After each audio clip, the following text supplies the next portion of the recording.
Hello friends, 5 minute में एक chapter को कंप्लीट करने का एक प्रयास है। जब तक आप किताब खोलोगे, पन्ने पलटोगे, तब तक तो ये चैप्टर यहाँ पे आपका पूरा रिवाइंड हो जाएगा। Let's start residential status in 5 minutes. The topic residential status of an individual is divided in 4 parts: RS of individual, RS of HUF, RS of company, RS of firm, AOP, BOI, AJP.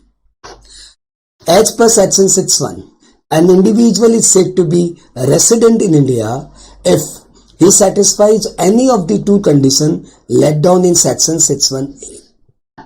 As per 6.1a, he was in India for 182 days or more during the previous year, and as per section 6.1c, he was in India for 60 days or more during the previous year and for 365 days or more during 4 years immediately preceding the previous year. However, section 6.1c has 3 exceptions. Number 1, an Indian citizen who is going outside India for employment purposes, an Indian citizen who is a member of Indian ship crew and the ship is going outside India, an Indian citizen or a person of Indian origin who normally reside outside India came India for visit purposes. 6.1c के इस तीसरे point के respect पे एक छोटा सा 2 साल पहले अमेंडमेंट आया था। वो ये प्रोवाइड कर रहा है कि यदि आप इंडियन सिटीजन हो या पर्सन ऑफ इंडियन ओरिजिन हो, नॉर्मली आप इंडिया के बाहर रहते हो, अभी आप इंडिया में विजिट करने आए, तो माना 6.1c आपके ऊपर नहीं लगेगा। लेकिन यदि आपकी इंडियन इनकम 15 लाख से ज्यादा है, मोर देन 15 लाख, तो फिर आपके ऊपर 6.1c लगेगा, परंतु मॉडिफाइड वर्जन लगेगा। 60 + 365 की जगह 6.1c आपका हो जाएगा 120 + 365। Yani, an Indian citizen or a person of Indian origin who normally reside outside India came India for visit purpose and his Indian income is more than 15 lakh, then he is said to be resident in India if he was in India for 120 days or more during the previous year and for 365 days or more during 4 years immediately preceding the previous year. Residential status of an individual में section 6.1a आपको विशेष ध्यान रखना चाहिए। Section 6.1a ये बोल रहा है, यदि कोई इंडिविजुअल यदि किसी भी कंट्री में लायबल टू टैक्स नहीं है because of his status and because of his domicile, ऐसा बंदा यदि इंडियन सिटीजन है और इंडिया में 15 लाख से ज्यादा कमाता है, then he is deemed to be resident in India. Residential status of individual में एक और डिवीजन है, ordinarily resident. A resident individual is said to be ordinarily resident if he satisfies both the additional condition of section 6.6. Number 1, he was in India for 730 days or more during 7 years immediately preceding the previous year, and he was resident in India for 2 years out of 10 years immediately preceding the previous year. Next, we are moving to residential status of HUF. As per section 6, subsection 2, an HUF is said to be resident in India if affairs of its business are wholly or partly controlled in India. Here control means actual level of control, not day-to-day control. Here control means actual control, not mere right to control.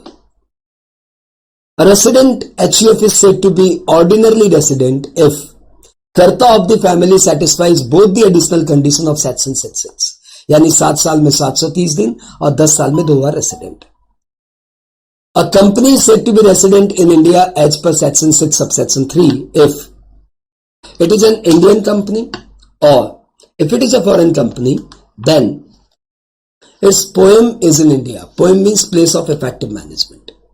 Residential status of firm, AOP, BOI, local authority, artificial juridical person. A firm, AOP, BOI, local authority, artificial juridical person are said to be resident in India if affairs of its business are wholly or partly controlled in India. क्या फर्क पड़ता है कि आप resident हो कि non resident हो? That is given in section 5, incidence of tax. And as per section 5, if income is received in India, then it is taxable, taxable, taxable. If income is earned in India, taxable, चाहे आप OR हो, NOR हो तब भी taxable, NR हो तब भी taxable. If income is earned and received outside India, but source is controlled from India, then taxable, taxable and not taxable. NR के हाथ में non taxable. If income is earned outside India, received outside India, source is also outside India, still OR के हाथ में taxable, बाद बाकी दोनों के हाथ में non taxable. Past year income India में लेके आओगे तो इंडिया में टैक्स नहीं लगेगा. अब इस रेसिडेंशियल स्टेटस को यदि आपको 3 मिनट में फिर से रिवाइंड करना है और उससे भी ज्यादा इफेक्टिव तरीके से, तो आप अपनाइए टैक्स म्यूजिक. रेसिडेंशियल स्टेटस का टैक्स म्यूजिक आपके सामने है. धुन बहुत पॉपुलर है, पल पल दिल के पास तुम रहती हो. शुरू करते हैं. इंडिविजुअल 182 दिन रहते हो, 365 दिन क्या रहते हो. इंडिविजुअल 182 दिन रहते हो. एक इंडियन सिटीजन जो एम्प्लॉयमेंट को जाए, इंडियन शिप का मेंबर जो शिप के संग जाए, बाहर का जो इंडियन बाहर ही रहता है, बस मिलने के लिए जो इंडिया में आता है. ऐसे लोगों पे तुम 616 रहने दो. इंडिविजुअल 182 दिन रहते हो. एक इंडियन सिटीजन जो इंडिया में नहीं रहता है, 15 लाख से ज्यादा इंडिया में कमाता है. फॉरेन में कहीं भी वो तो लायबल टू टैक्स नहीं है, लायबल टू टैक्स में भी एग्जेम्प्टेड इनकम ही है. ऐसे लोगों पे तुम एनओआर रहने दो. इंडिविजुअल 182 दिन रहते हो. एक HUF जो थोड़ा भी इंडिया से कंट्रोल हो, उसका करता 66 को फुलफिल करता हो. इंडियन कंपनी सारी रेसिडेंट ही होगी, फॉरेन कंपनी की पोयम इंडिया में जब होगी. फर्म का थोड़ा भी बिजनेस इंडिया से कंट्रोल हो. इंडिविजुअल 182 दिन रहते हो. एक इंडियन सिटीजन या person of Indian origin India के बाहर रहता आया है फॉर विजिटिंग. 15 लाख से ज्यादा वो इंडिया से कमाता है. 616 मॉडिफाइड उस पे लग जाता है. 12365 एनओआर रहने दो. तो देखा आपने, सिर्फ 3 मिनट के अंदर आपका पूरा RS फिर से effectively revise. All the best. Bye bye.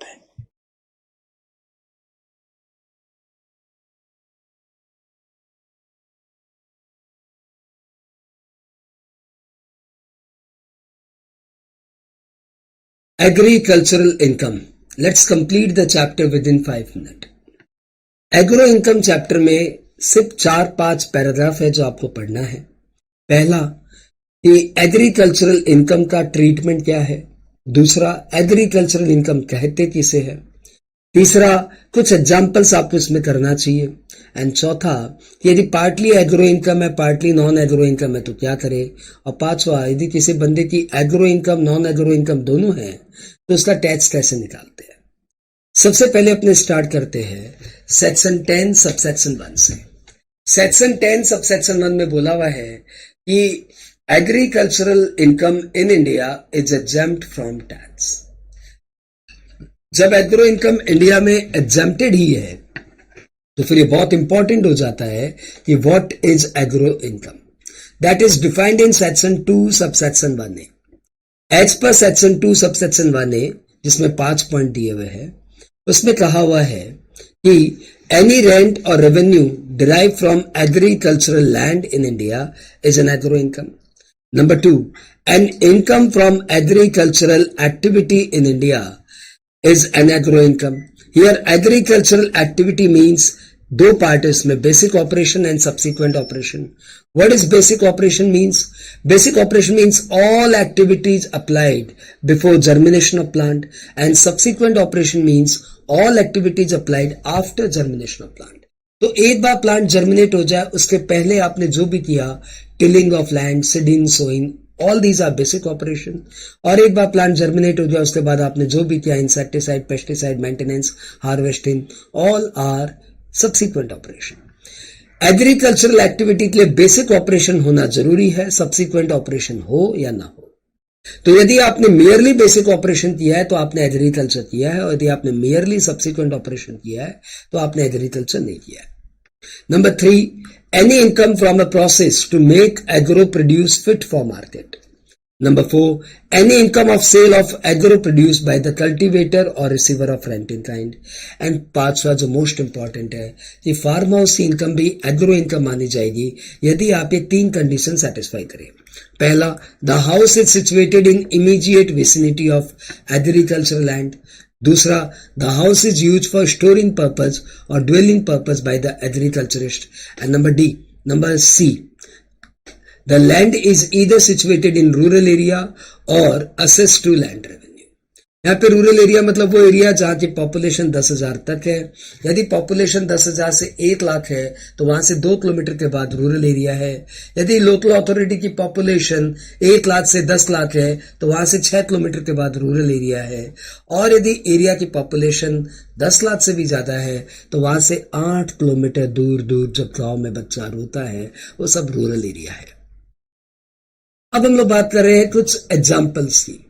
तो भैया कुछ एग्जाम्पल्स है जो बहुत पॉपुलर है, आपको दिमाग में रखने चाहिए कि income from dairy farming is not an agro income, income from poultry culture is not an agro income, income from mining is not an agricultural income, income of sericulture like silk farming is not an agro income, और income of PC culture यानी जिसको हम लोग fishing बोलते हैं is not an agro income. Income from gardening is an agro income. घर की छत पे पॉट्स में, गमलों में यदि आप खेती बाड़ी करते हो और वहां पे आप बेसिक ऑपरेशन करते हो तो it is an agro income. ठीक है. Salary from agricultural firm is not an agro income. Dividend from agricultural company is not an agro income. Interest on debenture from agricultural company is not an agro income. Salary to partners from agricultural firm is an agro income. Salary to managing director from an agricultural company is not an agro income. इतना ध्यान रखना आप. और एक और point ध्यान रख लेना कि यदि कोई इंश्योरेंस क्लेम मिल जाए for loss of agricultural produce तो that is an agro income. अगले पॉइंट में आते हैं कि यदि आपकी एग्रीकल्चरल और नॉन एग्रीकल्चरल दोनों एक्टिविटी है तो इनकम कैसे कंप्यूट करेंगे. यदि आपका T growing and manufacturing business है तो 60% agro income and 40% non agro income. यदि आपकी coffee growing and manufacturing business है तो फिर से 60% agro income, 40% non agro income. और यदि आपका कॉफी नट फॉर्म में बिकता है तो 75% agro income, 25% non agro income. और यदि आपका rubber growing and manufacturing business है तो 65% agro income, 35% non agro income. यदि इन सब के अलावा आप और कोई एक्टिविटी कर रहे हो तो आपको एक प्रोसेस में जाना पड़ेगा. सबसे पहले आपको 2 पीएल अकाउंट बनाने पड़ेंगे. एग्रो के खर्चे एग्रो पीएल में डालिए, बिजनेस के खर्चे बिजनेस पीएल में डालिए, एग्रो का सेल एग्रो पीएल में डालिए, बिजनेस का सेल बिजनेस पीएल में डालिए. कोई भी कॉमन एक्सपेंडिचर है तो दोनों में अपॉर्शन कर दीजिए रीजनेबल रेशियो में, जो कि सब में दिया रहेगा. और जो भी एग्रो प्रोड्यूस मैन्युफैक्चरिंग में काम यूज हो रहा है उसे हम बोलेंगे इंटर ट्रांसफर. और इंटर ट्रांसफर एग्रो पीएल के लिए माना जाएगा सेल और बिजनेस पीएल के लिए माना जाएगा परचेजेज. और ये इंटर ट्रांसफर हमेशा वैल्यू होगा एट मार्केट प्राइस. बात क्लियर. अब ट्रीटमेंट ऑफ एग्रो इनकम, यदि आपका एग्रो इनकम है तो इनकम कंप्यूट करते समय, टैक्स कंप्यूट करते समय उसका क्या फर्क पड़ेगा. क्या फर्क आ जाएगा उसका। तो इनकम कंप्यूट करते समय आपको पहला स्टेप करना पड़ेगा। पहले आप ये समझो कि किसके ऊपर अप्लाई होगा। ये अप्लाई होगा इंडिविजुअल पे, एचएफ पे, ओपी पे, बीओआई पे, एजेपी पे, क्योंकि ये सब स्लैब रेट से टैक्स होते हैं। दूसरा, इनकी non agro income exempted ceiling यानी 2.5 लाख, 3 लाख, 5 लाख से ज्यादा होनी चाहिए, और इनकी इनकी एग्रो इनकम 5,000 से ज्यादा होनी चाहिए। ये फिल इन द ब्लैंक्स में भी पूछता है, agro income must be more than 5,000। तब इनका टैक्स कैसे निकलेगा? पहला स्टेप है कि आप एग्रो इनकम और नॉन एग्रो इनकम जोड़ के टैक्स निकालिए। दूसरा स्टेप है कि आप एग्रो इनकम में एग्जम्प्टेड सीलिंग यानी 2.5 लाख, 3 लाख, 5 लाख एग्रो इनकम में जोड़ के फिर उस इनकम पे टैक्स निकालिए। और थर्ड स्टेप है 1 - 2 यानी this first step minus second step को एडजस्ट करिए, और फिर जो आएगा दैट इज टैक्स। अब इसमें सरचार्ज और सेस और रिबेट का जो आपको एडजस्टमेंट करना वो और कर दीजिए। सरचार्ज लगेगा कि नहीं लगेगा इसलिए सिर्फ टैक्सेबल इनकम देखते हैं, रिबेट मिलेगा कि नहीं मिलेगा इसलिए सिर्फ टैक्सेबल इनकम देखते हैं, सेस तो लगेगा ही। तो इस तरीके से आपने सिर्फ एंड सिर्फ 7 मिनट में यह चैप्टर फिनिश किया। एग्रो इनकम जिसे अभी आपने 7 मिनट में किया, यदि आप इसे 2 मिनट में फिर से रिवाइज करना चाहते हैं तो आपको टैक्स म्यूजिक को अपनाना चाहिए। धुन बड़ी प्यारी है, छठ मैया का भजन है जो हम सब का बड़ा ही दिल से अटैच्ड है। उसी धुन को हमने एग्री इनकम में लिया है। एग्रीलैंड इंडिया में भाड़े पे दे, एग्रो इनकम बोलो उसको तुम,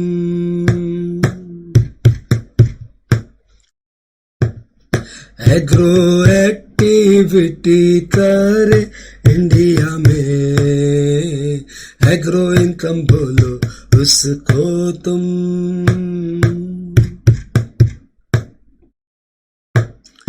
एग्रो प्रोड्यूस प्रोसेस कर मार्केट करे, एग्रो इनकम बोलो उसको तुम,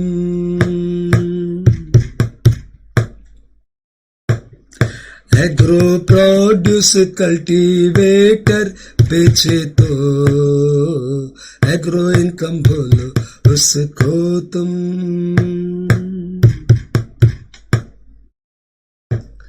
फार्म हाउस खेत के बाजू में हो, फार्मर रहो उसमें तुम,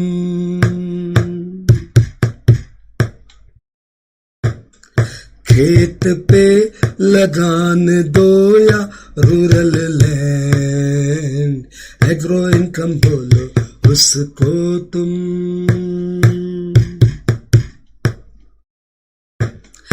टी ग्रोइंग मैन्युफैक्चरिंग बिजनेस 60-40 करो उसका तुम,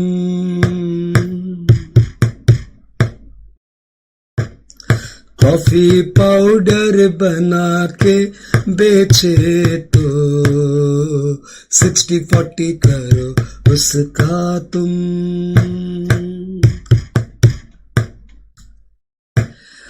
कॉफी नट फॉर्म में बेचे जो 75 करो तुम,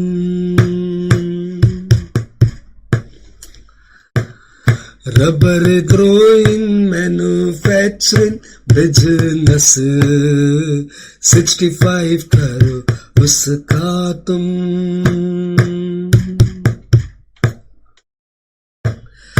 और कोई इंटीग्रेटेड एक्टिविटी 2 PL खोलो उसका तुम,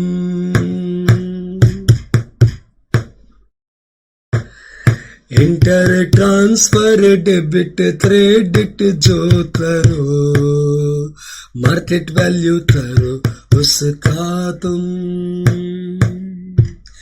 तो आपने देखा सिर्फ 2 मिनट के अंदर हमने पूरा एग्रो इनकम आपको वापस से सुनाया। ऑल द बेस्ट बच्चों, बाय बाय।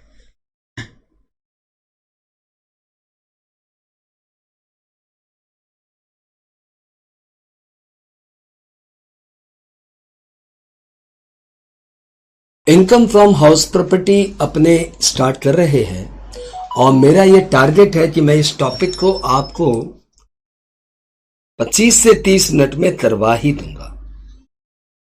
तो let's start without wasting any more time.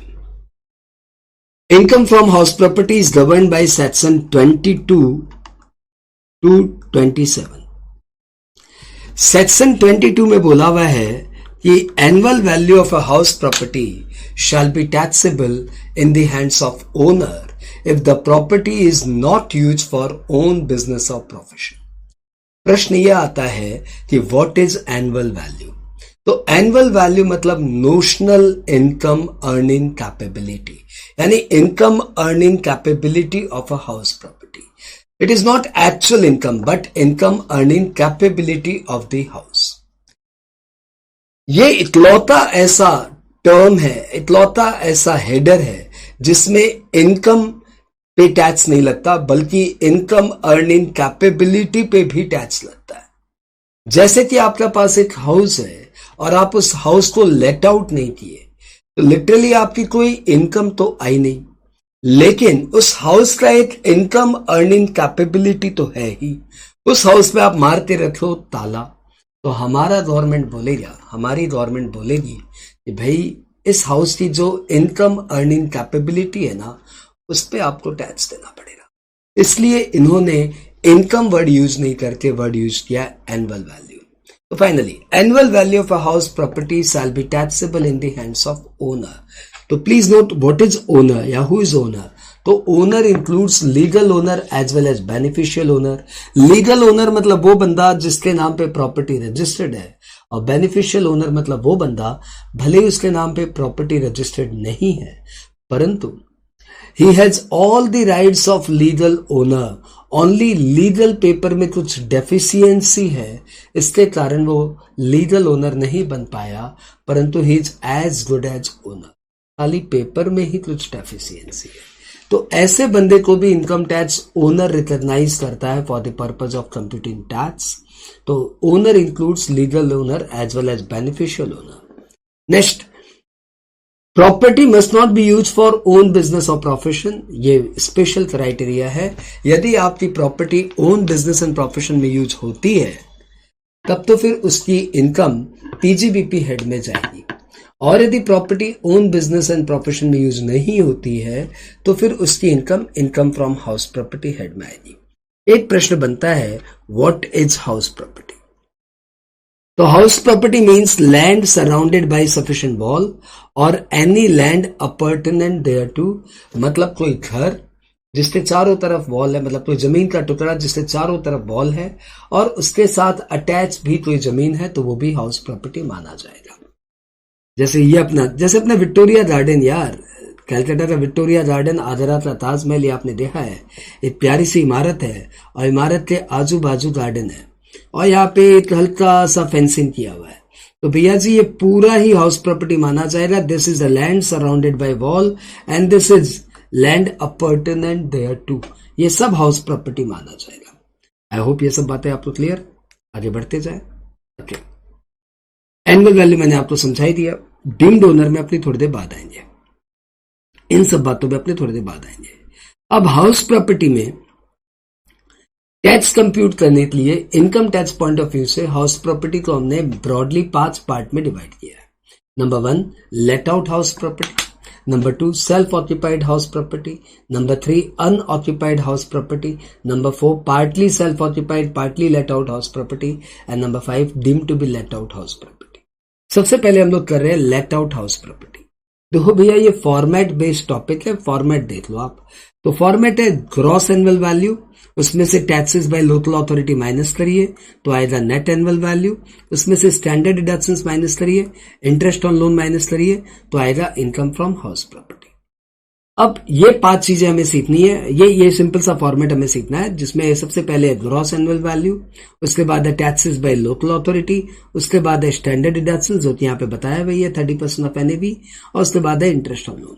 तो ब्रॉडली ये 4 बातें सीखनी है, एक एक करके सीखते हैं। सबसे पहले सीख रहे हैं ग्रॉस एनुअल वैल्यू। तो ग्रॉस एनुअल वैल्यू एक मैकेनिज्म है, एक तरीका है किसी भी प्रॉपर्टी की एनुअल वैल्यू निकालने का, जिसका पहला स्टेप है कैलकुलेट RER। RER मतलब reasonable expected rent. Reasonable expected rent being higher of the two, gross municipal value and fair rent. I repeat, reasonable rent is the higher of gross municipal value and fair rent. लेकिन ये एक बात ध्यान रखिएगा कि reasonable expected rent standard rent से ज्यादा नहीं हो सकता। प्रश्न आता है व्हाट इज म्युनिसिपल वैल्यू? तो municipal value is the annual value of the property as per municipality record. Annual value of the property as per municipality record. Number 2, fair rent क्या होता है? Fair rent means the rent of similar property in same locality. तीसरा, standard rent क्या होता है? Standard rent is the maximum possible rent as per the rent control act.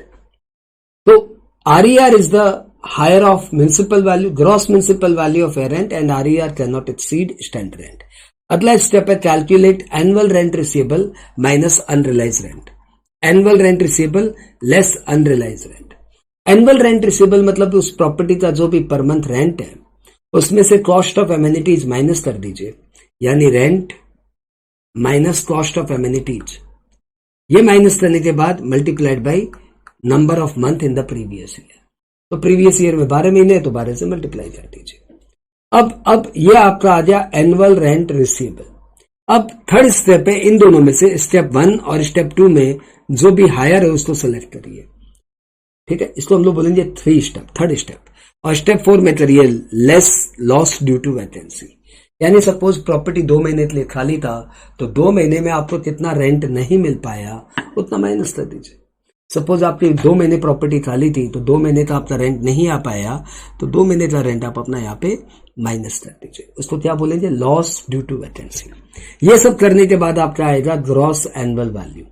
Gross annual value के आगे बढ़ने के पहले मैं आपको बता दूं कि don't be confuse with gross municipal value and gross annual value. Gross municipal value एक म्युनिसिपैलिटी का मतलब नॉर्मल सा टर्म है, वो सिर्फ RER निकालने के काम आता है। तो चलो मैं आपको लगे हाथ ग्रॉस म्युनिसिपल वैल्यू के बारे में भी थोड़ा सा बता ही दूं। ग्रॉस म्युनिसिपल वैल्यू और नेट म्युनिसिपल वैल्यू 2 टर्म होते हैं। हाँ, ये दोनों टर्म का मतलब एक ही होता है यदि आप नॉन मेट्रो सिटी में हो, इन नॉन मेट्रो सिटी।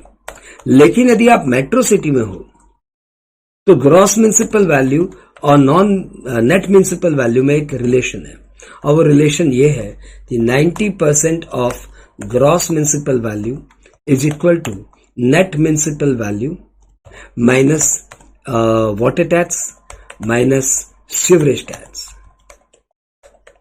ये एक रिलेशन है जो हम लोग बहुत पॉपुलरली यूज करते हैं, और ये रिलेशन किसी IT एक्ट में नहीं दिया हुआ, ये रूल म्युनिसिपैलिटी के नियम में ही है। तो ये सिर्फ मेट्रो सिटी पे अप्लाई होता है। तो यदि आपके पास ग्रॉस म्युनिसिपल वैल्यू है तो आप अपना RER कंप्यूट कर लीजिए, और यदि आपके पास नेट म्युनिसिपल वैल्यू है, ये नेट म्युनिसिपल वैल्यू, यहाँ पे टाइपिंग मिस्टेक हुई है। यदि आपके पास नेट म्युनिसिपल वैल्यू है तो इस नेट म्युनिसिपल वैल्यू को लेके इस फॉर्मूले को यूज करते हुए आप अपना ग्रॉस म्युनिसिपल वैल्यू निकाल लीजिए। ठीक है, लिटरली ग्रॉस म्युनिसिपल वैल्यू काम आता है RER निकालने में, और नेट म्युनिसिपल वैल्यू काम आता है म्युनिसिपल टैक्स निकालने। अगला पॉइंट आ गया म्युनिसिपल टैक्स। तो भैया इसमें आपसे 5 बातें ध्यान रखना। 5, पहला, व्हेन वी से taxes by local authority it includes municipal tax, water tax, sewerage tax, panchayat tax, any tax charge by municipality. Number 2, these all are calculated as a percentage of net municipal value। ये सब किसके ऊपर निकलते हैं? Net municipal value पे निकलते हैं। तीसरा, these are allowed on cash basis, पे करो डिडक्शंस लो। चौथा, ये पे होना चाहिए by owner, it must be paid by owner. If it has been paid by the tenant then no deductions. And 5वां बहुत ही कंट्रोवर्शियल पॉइंट है, advance municipal tax is allowed और नॉट अलाउड। तो भैया आपका CMA इंस्टीट्यूट बोलता है advance municipal tax is not allowed, CA institute बोलता है advance municipal tax is allowed. मेरा पर्सनल व्यू है advance municipal tax is allowed. आप जो एग्जाम दे रहे हो वो वाला व्यू फॉलो करना। यदि आप CMA दे रहे हो तो आप ये मान लीजिए advance municipal tax is not allowed, और यदि आप CA का एग्जाम दे रहे हो तो आप मान लेना कि advance municipal tax is allowed. यदि आप CS का एग्जाम दे रहे हो तो आप मान लेना advance municipal tax is allowed. यदि आप और कोई एग्जाम दे रहे हो तो मान लेना advance municipal tax is allowed. चलो फाइन, ये आप फॉर्मेट कर रहे थे, आपने इसमें से GAV निकालना सीख लिया और आपने इसमें से टैक्सेस बाय लोकल अथॉरिटी भी सीख लिया। अब अगला पॉइंट है interest on loan. Interest on loan में आपको कोई 7-8 बातें ध्यान रखनी चाहिए। पहला, कि interest on loan is allowed on actual basis. दूसरा, loan must be taken for construction, repair, renovation और purchase of the house property. तीसरा, if the loan has been taken for any other purpose, for example loan taken for payment of municipal tax, it is not allowed. Next, interest on loan को हम लोग 2 part में divide करते हैं, pre construction period और post construction period. Pre construction period starts when the loan is taken और construction started whichever is later. Loan started और construction started whichever is later. और प्री कंस्ट्रक्शन पीरियड के interest को हम लोग 5 सालों में डिवाइड कर देते हैं और हर साल 1/5 अलाउड होता है। Post construction period interest starts when the construction is completed उस ईयर के शुरुआत से। The period starts from the beginning of the year in which the construction is completed. तो जिस ईयर में कंस्ट्रक्शन कंप्लीट हुआ वो ईयर पूरा का पूरा माना जाएगा पोस्ट पीरियड का interest will be allowed in the respective year. अब उसके बाद हमने किया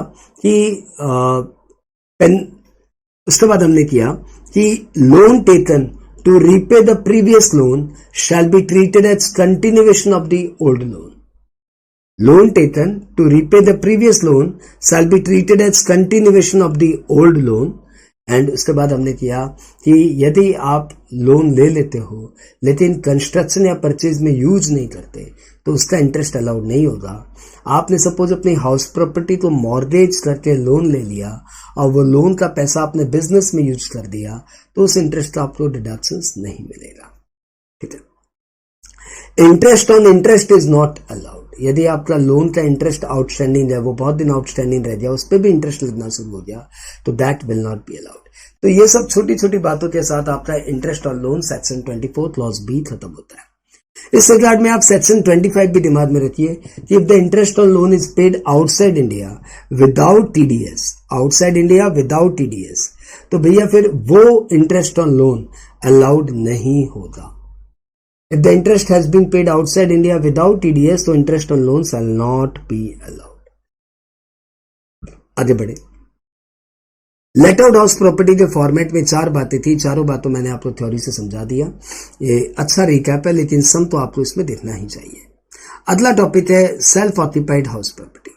सेल्फ ऑक्यूपाइड हाउस प्रॉपर्टी मतलब जिसमें एसएससी और उसकी फैमिली रहती है और जिस प्रॉपर्टी को आपने लेट आउट नहीं किया है। यदि आप उस प्रॉपर्टी में रहते हो और आपने उस प्रॉपर्टी को लेट आउट भी कर रखा है तो भैया फिर वो partly self occupied partly let out माना जाएगा। सेल्फ ऑक्यूपाइड तभी माना जाएगा जब उस प्रॉपर्टी में आप सिर्फ रहते हो या फिर वो वैकेंट है। रहना भी जरूरी है और वैकेंट भी हो सकता है, लेट आउट नहीं होना जरूरी है। It must be self occupied, it must not B let out and it may be vacant. Vacancy हो भी सकती है, नहीं भी हो सकती। लेट आउट नहीं होना चाहिए, सेल्फ ऑक्यूपाइड होना चाहिए। सेल्फ ऑक्यूपाइड हाउस प्रॉपर्टी का फॉर्मेट बहुत सिंपल है। नेट एनुअल वैल्यू से नील रखते हैं और इंटरेस्ट ऑन लोन अलाउ करते हैं। इंटरेस्ट ऑन लोन कंप्यूट तो वैसे ही होता है जैसे पहले कर रहे थे, pre construction period post construction period का इंटरेस्ट, लेकिन इंटरेस्ट ऑन लोन अलाउड होता है to the maximum of 2 lakh. 2 lakh तक की इंटरेस्ट अलाउड होता है। अच्छा, 2 लाख का इंटरेस्ट अलाउड होने के लिए भी कंडीशन है। कंडीशन ये है कि there are 4 conditions. Loan must be taken on or after 1/4/99. Loan must be taken for construction or purchase. And loan construction must be completed within 5 years from end of the year in which loan was borrowed. And lender certificate must be obtained. यदि आप lender का certificate लेते नहीं आए तो आपको interest on loan allow 2 lakh का interest on loan allow नहीं होगा। यदि इस 4 में से कोई भी एक कंडीशन छूट गई, सपोज आपने लोन लिया फॉर रिपेयर या रिनोवेशन, नॉट फॉर कंस्ट्रक्शन और परचेज, तो फिर इंटरेस्ट ऑन लोन अलाउ होगा लेकिन मैक्सिमम अलाउड होगा 30,000 तक। सेल्फ ऑक्यूपाइड हाउस प्रॉपर्टी में चारों कंडीशन फुलफिल करो तो 2 लाख तक अलाउड है, नहीं तो 30,000 तक अलाउड। एक एसएससी के पास 1 या 2 सेल्फ ऑक्यूपाइड हो सकता है, 2 से ज्यादा नहीं हो सकता। यदि आपके पास 2 से ज्यादा सेल्फ ऑक्यूपाइड हाउस प्रॉपर्टी है तो बाद बाकी हाउस प्रॉपर्टी तो हम लोग बोलेंगे deemed to be let out. यदि आपके पास एक से ज्यादा दो से ज्यादा सेल्फ ऑक्यूपाइड हाउस प्रॉपर्टी है तो आप दो को मान लीजिए सेल्फ ऑक्यूपाइड अपनी चॉइस पे, किसी भी दो को, और ये चॉइस आप ईयर टू ईयर चेंज भी कर सकते हैं। सपोज आपके पास 3 हाउस प्रॉपर्टी सेल्फ ऑक्यूपाइड है तो 3 में से किसी 2 को आप सेल्फ ऑक्यूपाइड मान लीजिए अपनी चॉइस पे, रेस्ट प्रॉपर्टी को हम लोग मानेंगे deemed to be let out. Self occupied property के बाद हम लोग आते हैं property unoccupied, section 23 clause subsection 2 clause B. यदि कोई प्रॉपर्टी एसईसी ने अपने रहने के लिए फिक्स किया था, रहने के लिए रखा था, लेकिन उस प्रॉपर्टी में वो रह नहीं पा रहा है because of his employment reason, because of his employment reason and he reside somewhere else in others house, अपने घर में नहीं रहता, कहीं और किसी और के घर में रहता है, तो जो हाउस प्रॉपर्टी मेन थी वो तो वैकेंट रह गई। उस वैकेंट हाउस प्रॉपर्टी को हम लोग बोलेंगे unoccupied house property. Where an SSE has a residential house property kept for self occupation and it cannot be actually occupied by the owner owing to his employment, business or profession, hence he has to reside at a place not belonging to him, then the first house shall be termed as unoccupied house property. और unoccupied house property का treatment will be same as self occupied. लेकिन यदि आपके पास एक self occupied house property already है तो फिर आपकी अनऑक्यूपाइड प्रॉपर्टी को मान लेंगे deemed to be let out. Unoccupied property का वजूद तभी तक रहता है जब तक आपके पास कोई सेल्फ ऑक्यूपाइड प्रॉपर्टी ना हो। If you are claiming a property as self occupied then you can not claim any property as unoccupied. अगली बात करें deemed to be let out. ये मैं आपको पहले बता चुका हूं कि कोई भी एसईसी के पास 2 से ज्यादा सेल्फ ऑक्यूपाइड हाउस प्रॉपर्टी नहीं रह सकता। यदि आपके पास 2 से ज्यादा सेल्फ ऑक्यूपाइड हाउस प्रॉपर्टी है तो आप बची हुई प्रॉपर्टी को deemed to be let out मान लीजिए, और deemed to be let out property का treatment same as self occupied होता है। अगला टॉपिक है partly self occupied and partly let out. Partly self occupied partly let out को हम लोग 2 पार्ट में डिवाइड करते हैं, area wise and time wise. Area wise means कि एक ही प्रॉपर्टी है और उसमें कुछ पार्ट को आपने सेल्फ ऑक्यूपाई कर रहा है, कुछ पार्ट को आपने लेट आउट कर रहा है। तो ऐसी प्रॉपर्टी को हम लोग 2 प्रॉपर्टी मान के सम बनाते हैं। हम लोग इसको मानते हैं this is unit A and this is unit B, और इसके जितने भी डेटा है, municipal value, fair rent, standard rent, municipal tax, interest on loan, सबको हम लोग एरिया रेशियो में दोनों में बांट देते हैं। और एक्चुअल रेंट रिसीवेबल सिर्फ एंड सिर्फ लेट आउट में आता है क्योंकि सेल्फ ऑक्यूपाइड प्रॉपर्टी का ARR होता ही नहीं है। तो इस तरीके से सारे डेटा डिवाइड करने के बाद फिर हम लोग इस सम को ऐसे बनाते हैं, इस प्रॉपर्टी की इनकम ऐसे कैलकुलेट करते हैं as if you are having 2 house property, 1 self occupied another let out, और फिर दोनों यूनिट की इनकम जोड़ देते हैं तो आ जाती है क्या, PSO टाइम वाइज की income, PSO area wise income, PSO time wise यदि सम प्रॉपर्टी है partly self occupied partly let out time wise, तो फिर आप उसको ऐसे सॉल्व करिए कि प्रॉपर्टी पूरी की पूरी लेट आउट ही है। आप सेल्फ ऑक्यूपाइड पीरियड का कोई स्पेशल ट्रीटमेंट मत करिए। तो सपोज आपकी कोई हाउस प्रॉपर्टी है जिसमें आप 8 महीना रहे और 4 महीना लेट आउट किया, 4 महीना क्या किया, लेट आउट किया, तो इसमें इस 8 महीने के लिए आपको कोई स्पेशल रिलैक्सेशन नहीं मिलेगा। पूरी की पूरी प्रॉपर्टी को हम लोग लेट आउट की तरह सॉल्व करेंगे। म्युनिसिपल वैल्यू 12 महीने की लेंगे, फेयर रेंट 12 महीने की लेंगे, स्टैंडर्ड रेंट 12 महीने का लेंगे, RER 12 महीने का निकलेगा। लेकिन जब एनुअल रेंट रिसीवेबल निकालने जाएंगे तब वो हम लोग 4 महीने का निकाल के सॉल्व करेंगे, और 8 महीने के सेल्फ ऑक्यूपाइड पीरियड को वैकेंसी पीरियड नहीं मानेंगे, और इस तरीके से पूरी प्रॉपर्टी लेट आउट की तरह ट्रीट हो जाएगी और लेट आउट की तरह सॉल्व होगा। लेकिन ARR निकालते समय हम लोग सिर्फ 4 महीने का ही ARR लेंगे, तो मतलब ये मोटा मोटी लेट आउट की तरह ही सॉल्व होगी। एक बात और बता दूं, partly self occupied partly let out में यदि आपको RER नहीं दिया हुआ है, रीजनेबल रेंट नहीं दिया हुआ है, क्या नहीं दिया हुआ है, रीजनेबल रेंट नहीं दिया हुआ है, तो फिर आप ARR को बेस करके रीजनेबल रेंट निकाल लेना। This is the only case जिसमें मैं बोलता हूं रीजनेबल रेंट निकाल लेना चाहिए। यदि आप रीजनेबल रेंट मतलब फेयर रेंट यदि आपको नहीं दिया हुआ है सम में, तो फिर आप एक्चुअल रेंट को बेस करके फेयर रेंट निकाल लेना। लेकिन फेयर रेंट को कंसिडर जरूर करना। Even fair rent is not given तब भी एक्चुअल रेंट को बेस करके फेयर रेंट निकाल लेना। ओके, अगला टॉपिक हम उठाते हैं 25AA। 25AA that is recovery of unrealise rent और रिकवरी ऑफ एरियर रेंट। यदि कोई अनरियलाइज रेंट था जिसको आपने पहले डिडक्शंस ले लिया था, वो अनरियलाइज रेंट अब आपको रिकवर हो गया, बंदे ने पैसे दे दिए। या फिर आपका कोई एरियर रेंट है, एरियर रेंट मतलब जो रेंट पहले डिसाइडेड नहीं था अब जाके डिसाइड हुआ, जो रेंट पहले डिसाइडेड नहीं था अब जाके डिसाइड हुआ, तो पुराने पीरियड के लिए भी मिल रहा है। जैसे मैंने आपको एक प्रॉपर्टी दी थी भाड़े पे 50,000 रुपया पर मंथ, तो आप 2 साल से उस प्रॉपर्टी में रह रहे थे, तीसरे साल मैंने आपको मैसेज भेज दिया कि रेंट टू बी इंक्रीज, तो आपने भी मुझे रिवर्ट मैसेज दे दिया, सर व्हेन टू डिसाइड।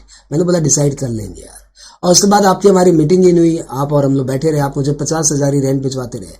3 साल बाद 4 साल बाद हम लोग एक बार मीट किए, तो हमने बोला यार वो बात था ना रेंट बढ़ाने का। बोला हाँ सर आपको बोलना था ना, तो मैंने बोला एक काम करो 50 था आप 60 कर दो, आप भी मान जाए। अब वो जो 10,000 रुपया पर मंथ जो रेंट बढ़ा ना, वो रिट्रोस्पेक्टिवली बढ़ा, रिट्रोस्पेक्टिवली बढ़ा। तो पहले का तो ये डिसाइडेड नहीं था, अब जाके डिसाइड हुआ है, तो ये रेंट को हम लोग बोलेंगे क्या, ये रेंट को हम लोग बोलेंगे एरियर रेंट। और एरियर रेंट और अनरियलाइज रेंट जब रिकवर होता है, तो जिस ईयर में वो रिकवर होता है उस ईयर में वो टैक्सेबल होता है। It is taxable in the year of recovery. मतलब सीधी सी बात बोलूं तो it is taxable on cash basis, जब मिलेगा तब टैक्स देना। और इसमें आपको एक स्टैंडर्ड डिडक्शंस अलाउड होता है एट द रेट 30%।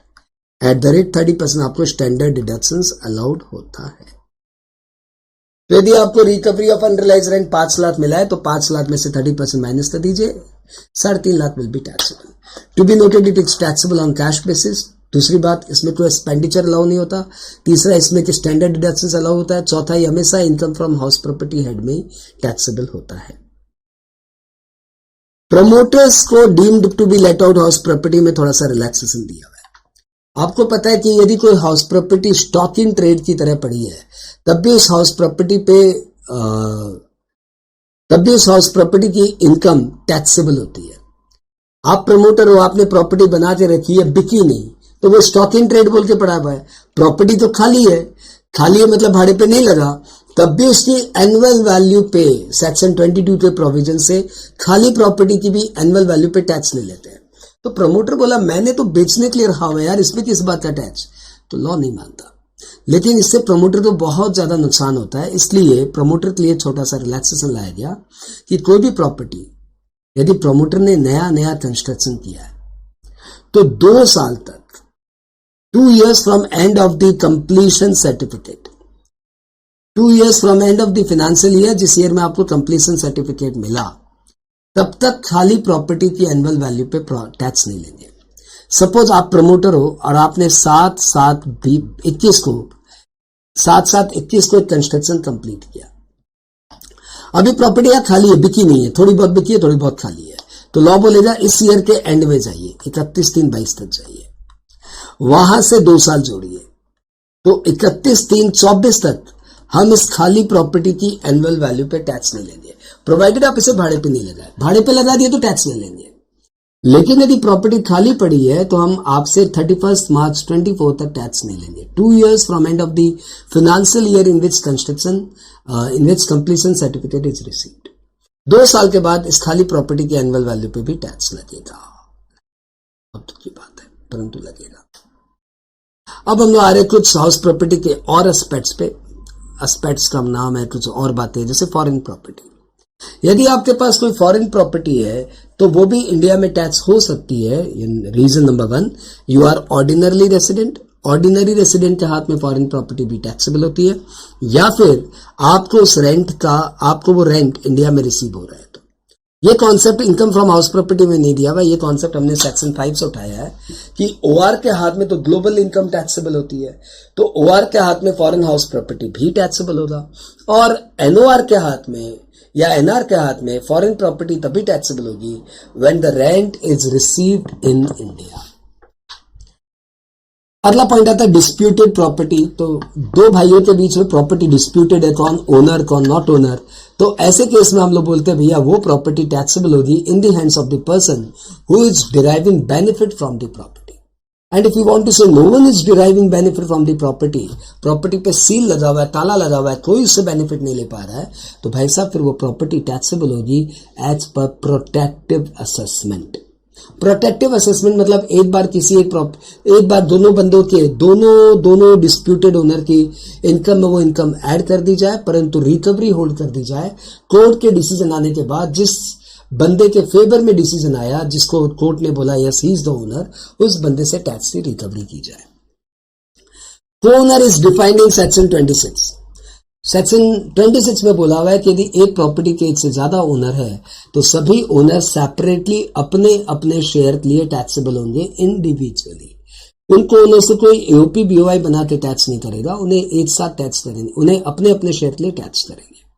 और इस रिगार्ड में इंटरेस्टिंग बात यह है कि यदि वो प्रॉपर्टी सेल्फ ऑक्यूपाइड है, सपोज मेरा और मेरी वाइफ के को ओनरशिप में एक प्रॉपर्टी है, तो हम लोग दोनों उस प्रॉपर्टी को सेल्फ ऑक्यूपाई करके रखे हैं, तो इस केस में दोनों को ओनर को 2-2 लाख रुपए का जो इंटरेस्ट ऑन लोन अलाउड होता है सेल्फ ऑक्यूपाइड प्रॉपर्टी में, वो दोनों को अलाउड होगा। You are surprise and you are saying कि सर यदि 7 को ओनर है तो क्या 7 को 2-2 लाख रुपए का इंटरेस्ट ऑन लोन अलाउड होगा? Answer is yes. यदि इतना इंटरेस्ट ऑन लोन है तो सभी को ओनर्स को interest on loan up to 2 lakh allowed होगा।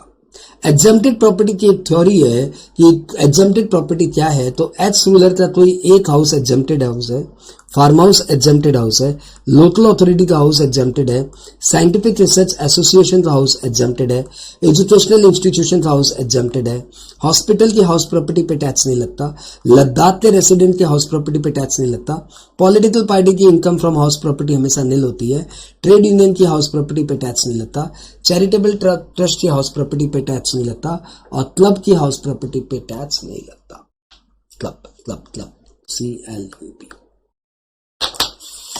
Mutuality can not be tax, right? Okay, अब एक छोटी सी थ्योरी और पढ़ लीजिए, डीम्ड ओनर, आपका काम फिनिश। डीम्ड ओनर सेक्शन 27 में एक थ्योरी है। हमें पता है कि normally owner is liable to pay tax under the head income from house property, परंतु there are certain cases given in section 27 जिसमें even though you are not the owner but you will be taxable under the head income from house property. These situations are when a person transfers his property to his spouse or minor child without adequate consideration, then the transferor will be treated as deemed owner and liable to tax. In this regard, it is to be noted that the marital relationship must subsist as on date of transfer of property as well as on date of accrual of income. Number 2, holder of an impartible estate shall be treated as deemed owner. Number 2, where the person is a member of a housing society and a house is allotted against a membership, then the member shall deemed to be the owner of the house property. Or चौथा, when a person get possession of the house property against part performance of contract, then the possessor shall be treated as deemed to be the owner of house property as per section 53A of Transfer of Property Act, and lessee of a building for more than 12 years shall deemed to be the owner of house property. इन सब topic के बाद मैंने house property के practical part को याद रखने के लिए एक छोटा सा गाना भी कंपोज किया है, गाना भी लिखा है, ये आपके बहुत काम आएगा। धुन बहुत पॉपुलर है, धुन आपको पता है, अमिताभ बच्चन का गीत है, सुहाग पिक्चर है, मोहम्मद रफ़ी साहब की आवाज़ है, हे नाम रे सबसे बड़ा तेरा नाम। एक बार धुन सुनाता हूँ, जय माता दी बोलना पड़ेगा। हे नाम रे सबसे बड़ा तेरा नाम, शेरों वाली ऊंचे डेरों वाली बिगड़ी बना दे। तो ये डांडिया बीट पे आपको सीखना है income from house property. Let's start. MVFR में जो भी हो हायर आर कर ARR कंपेयर कर, लॉस वैकेंसी का लेस तू कर, म्युनिसिपल टैक्स ओनर भाई पे कर, फिर लेस तू कर, NV सेट तू कर, 30% लेस तू कर। MVFR में जो भी हो हायर RER कर ARR कंपेयर कर लॉस वैकेंसी का लेस टू कर म्युनिसिपल टैक्स ओनर भाई पे कर फिर लेस तू कर NV सेट तू कर 30% लेस तू कर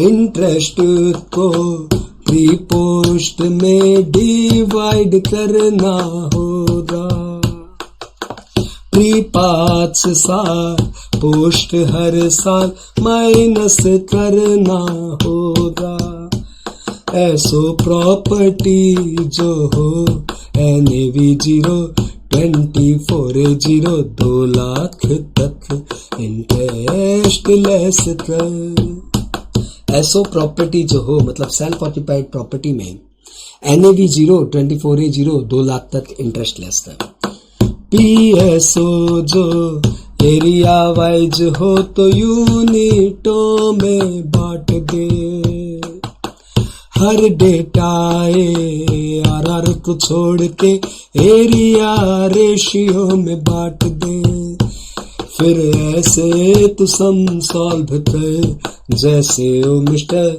सम हो बिल्कुल सिंपल 2 प्रॉपर्टी का मान के कर यानी 2 यूनिटों में बांट दो एरिया रेशियो में सारे डेटा बांट दो ARR को छोड़ के उसके बाद सम ऐसे सॉल्व करो जैसे लगता है 2 प्रॉपर्टी हो और 2 प्रॉपर्टी की जैसे इनकम निकालते वैसे निकाल दो PSO जो टाइम वाइज हो तो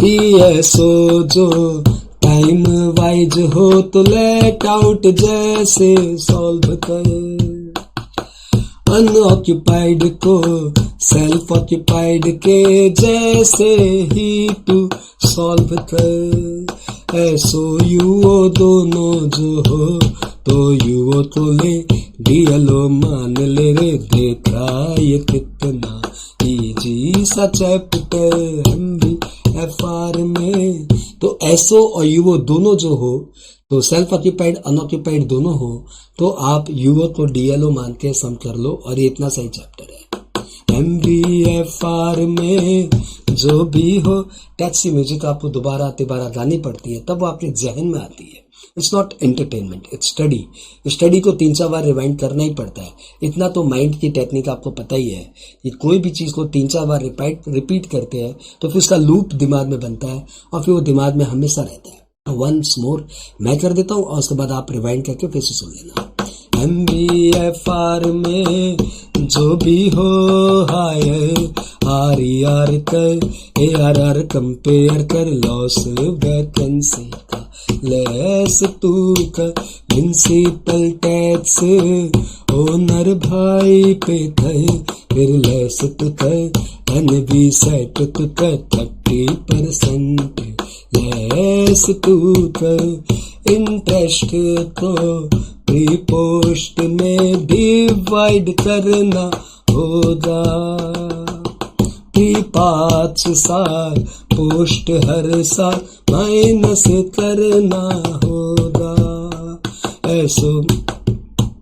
ऐसो प्रॉपर्टी जो हो NAV 024A0 2 लाख तक इंटरेस्ट लेस कर MBFR में PSO जो एरिया वाइज हो तो यूनिटों में बांट दे हर डेटा ARR को छोड़ के एरिया रेशियो में बांट दे फिर ऐसे तो सम सॉल्व कर जैसे ओ मिस्टर सम हो बिल्कुल सिंपल 2 प्रॉपर्टी का मान के कर MBFR में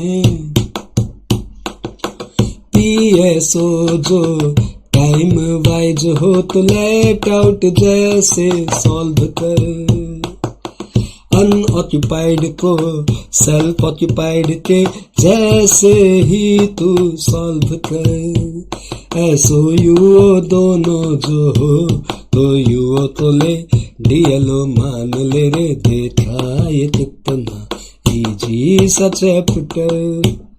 I hope house property 35 minutes में आपका पूरा रिवाइंड हुआ। 20-25 मिनट सोचे थे, 5-7 मिनट लाने का एक्स्ट्रा, 5-7 मिनट एक्स्ट्रा टाइम लग गई, but I hope this will work for you. Thank you.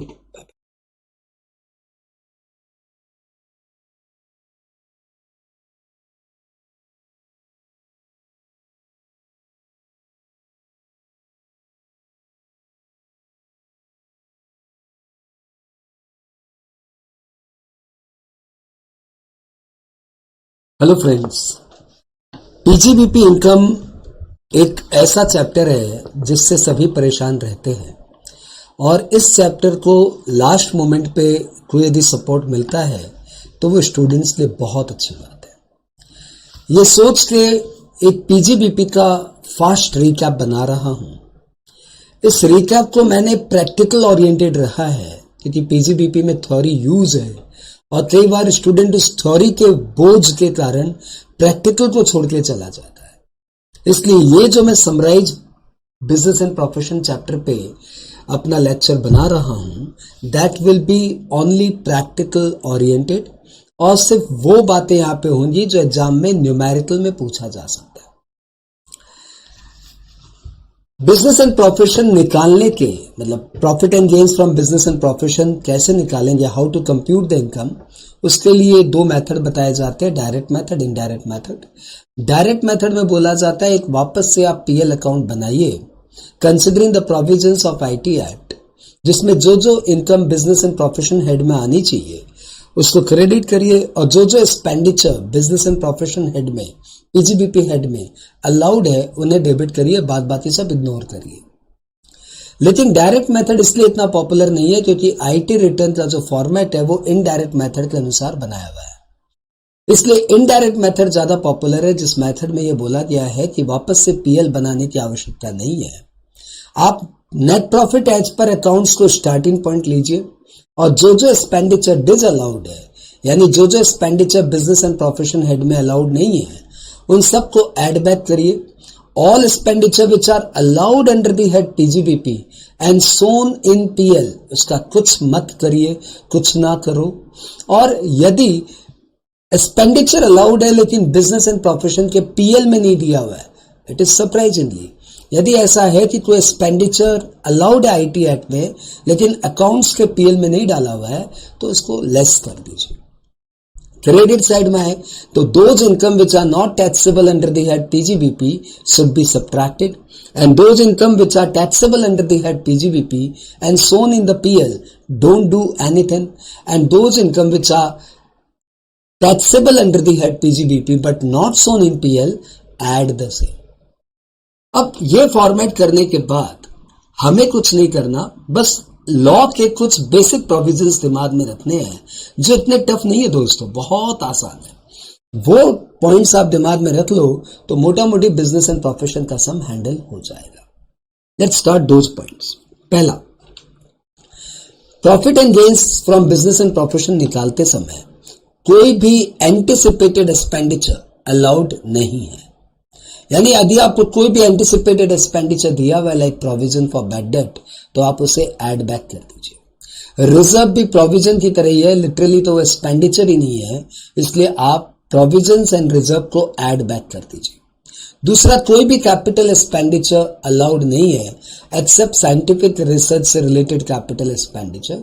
तो साइंटिफिक रिसर्च से कैपिटल एक्सपेंडिचर को छोड़ के all capital expenditure if shown in PL add back कर दीजिए। ठीक है, अपने इतने टेक्निकली नहीं जा रहे, it is we are moving कि एग्जाम ओरिएंटेड रिकैप है ये। ठीक है। दूसरा, कोई भी रेवेन्यू एक्सपेंडिचर यदि वो बिजनेस से रिलेटेड है, incurred in the previous year है और कोई लॉ का वायोलेशन नहीं है, तो वो अलाउड है। नेक्स्ट, कोई भी नोशनल एक्सपेंडिचर, यानी जो एक्सपेंडिचर आपने किया नहीं है, आपने अपने आप को दे दिया, like rent to proprietor, like salary to proprietor, ये सब खर्च अलाउड नहीं होते आईटी एक्ट में, तो इन सबको आप ऐड बैक कर दीजिए।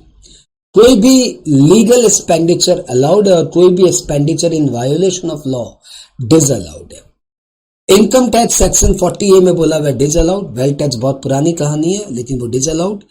इलीगल इनकम हो या लीगल इनकम हो, सब टैक्सेबल है, लेकिन एक्सपेंडिचर्स में illegal expenditures are not allowed. Depreciation as per accounts add कर देना और depreciation as per IT act less कर देना। रिपेयर्स में current repair is allowed, capital repair is disallowed, rent to proprietor is allowed and rent to partner is disallowed. Preliminary expenditure under section 35D is allowed in 5 equal installments. And maximum preliminary expenditure can be 5% of cost of project. तो यदि आपका preliminary expenditure PL में दिया हुआ है 10 लाख और additional information में दिया हुआ है कॉस्ट ऑफ प्रोजेक्ट 80 लाख, तो ध्यान रखिएगा कॉस्ट ऑफ प्रोजेक्ट 80 लाख का 5% मैक्सिमम प्रिलिमिनरी एक्सपेंडिचर अलाउड है, यानी प्रिलिमिनरी एक्सपेंडिचर अलाउड होगा सिर्फ 4 लाख और वो 4 लाख भी अलाउड होगा 5 सालों में, यानी इस साल अलाउड होगा सिर्फ 80,000 और आपने पीएल में कितना दिखा रहा है 10 लाख। तो क्या ट्रीटमेंट कैसे करेंगे? Preliminary expenditure as per accounts add 10 lakh and preliminary expenditure as per IT act less 80,000। Amalgamation या डीमर्जर पे कोई भी खर्च होता है तो इंडियन कंपनी को सेक्शन 35DD में वो अलाउड है। 35DD को मैंने नाम दिया दो दिल की एक ही कहानी है, या तो ये अमालगमेट होते हैं या फिर डीमर्ज हो जाते हैं। तो अमालगमेशन या डीमर्ज का जो भी खर्चा है वो इंडियन कंपनी को अलाउड है, the company which incurs the expenditure in 5 equal instalments. उसके बाद voluntary retirement compensation on the other retrenchment, this should be VRC. Voluntary retirement compensation is allowed under section 35DDA in 5 equal installment on cash basis. यानी जब आप पे करेंगे तब ये 5 सालों में अलाउड हो जाएगा। तो सपोज आपको पीएल में दिया हुआ VRC 10 लाख और विद इन ब्रैकेट दिया हुआ VRC पेड 8 लाख, तो पहली बात तो 10 लाख अलाउड नहीं होगा, 8 लाख अलाउड होगा और दूसरी बात वो 8 लाख भी अलाउड होगा 5 सालों में, यानी इस साल अलाउड होगा 1,60,000। तो पीएल में जितना दिया हुआ है उसको हम लोग डेप्रिसिएशन की तरह ट्रीट करेंगे। VRC as per accounts add 10 lakh and VRC as per IT act as per section 35DDA 1,60,000 less. Advertisement with political party disallowed है।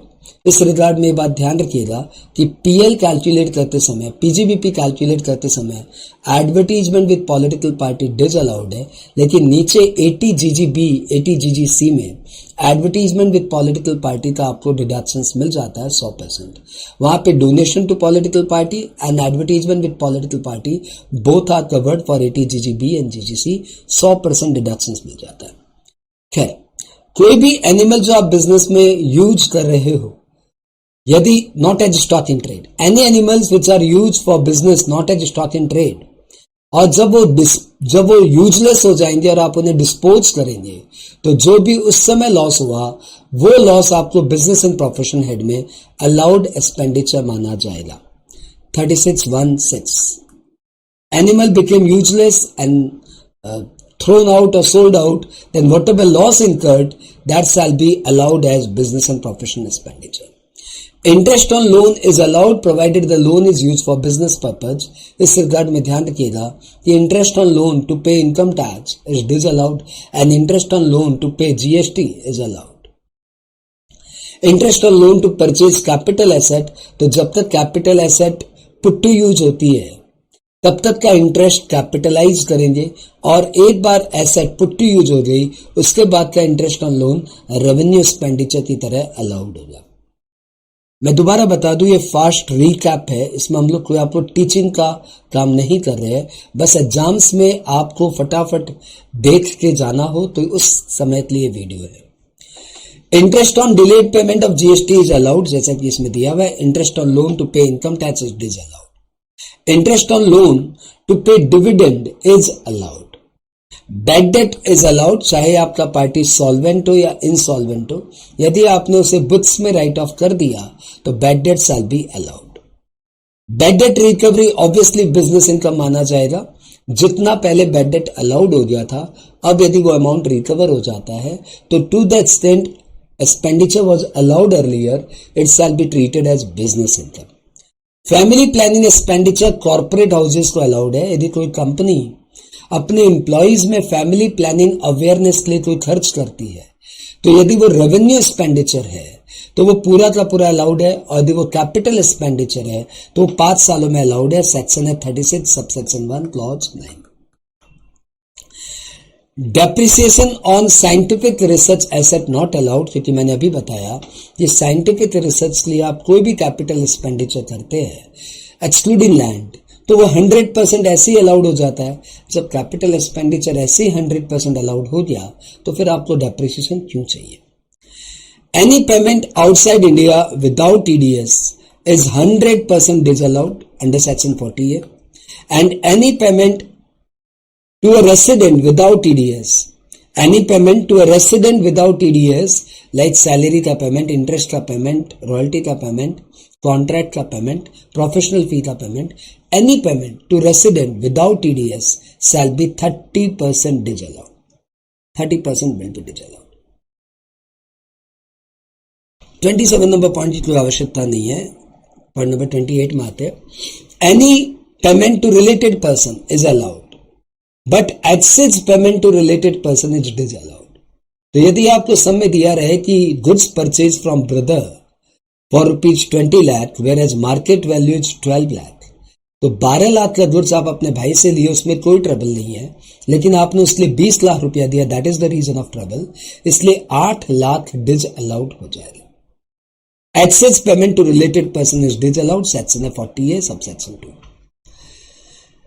कैश में एक्सपेंडिचर डिस्करेज करने के लिए सेक्शन 40A3 में बोला हुआ है कि any payment, any expenditure incurred otherwise than account पे चेक और अकाउंट पे draft shall be fully disallowed if the amount of expenditure is more than 10,000 and it is paid on a single day।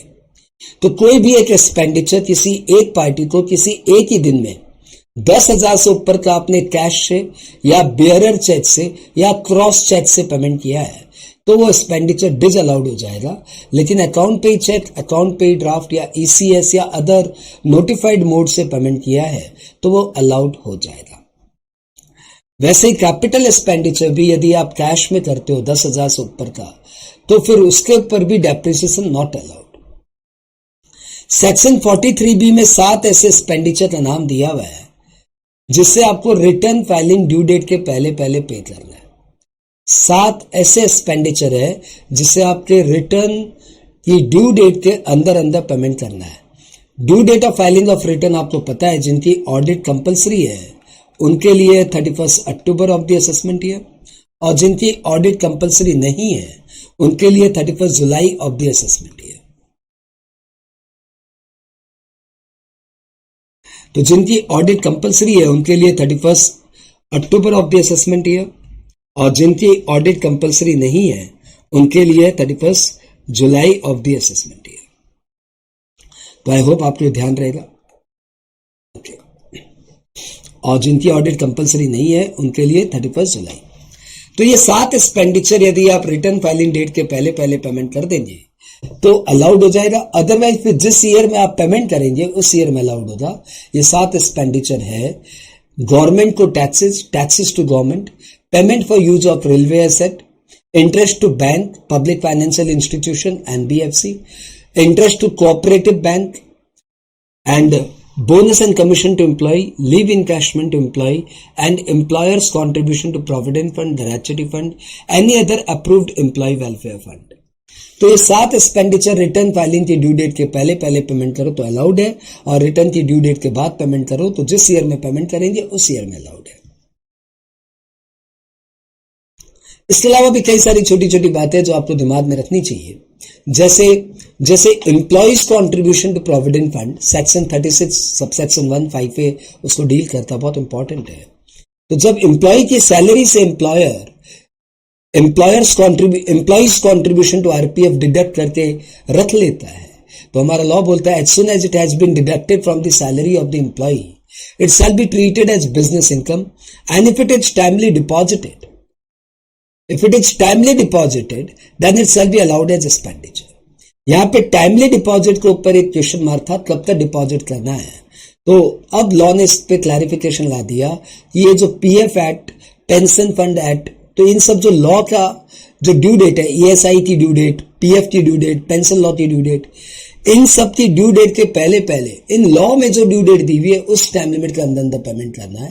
पहले ऐसा dilemma था कि शायद due date of filing of return के पहले पहले पे करना है, but now that dilemma has been clarified कि आपको due date of the respective act के पहले पहले पेमेंट करना है।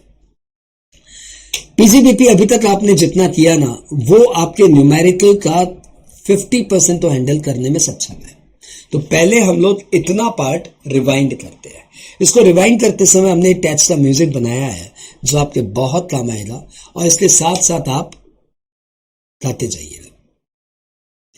धुन इतनी प्यारी है कि आप सबने सुना है कि सोनू तुझको भरोसा नहीं किया, तो इसी धुन पे बनाया है। साथ में आ जाओ, लिरिक्स आपके सामने चल रही है तो आपको साथ साथ गाना चाहिए ताकि आपके प्रोविजन याद हो जाए। स्टूडेंट तुझे पीजीबीपी से डर लगता क्या, मेरे संग 5 मिनट आता क्या, कुछ भी नहीं है टफ टफ, चल मेरे संग भाई रट रट, इनकम टैक्स तो है डिसअलाउड, आईडीटी सारे allowed, dividend CDT disallowed, interest paid allowed,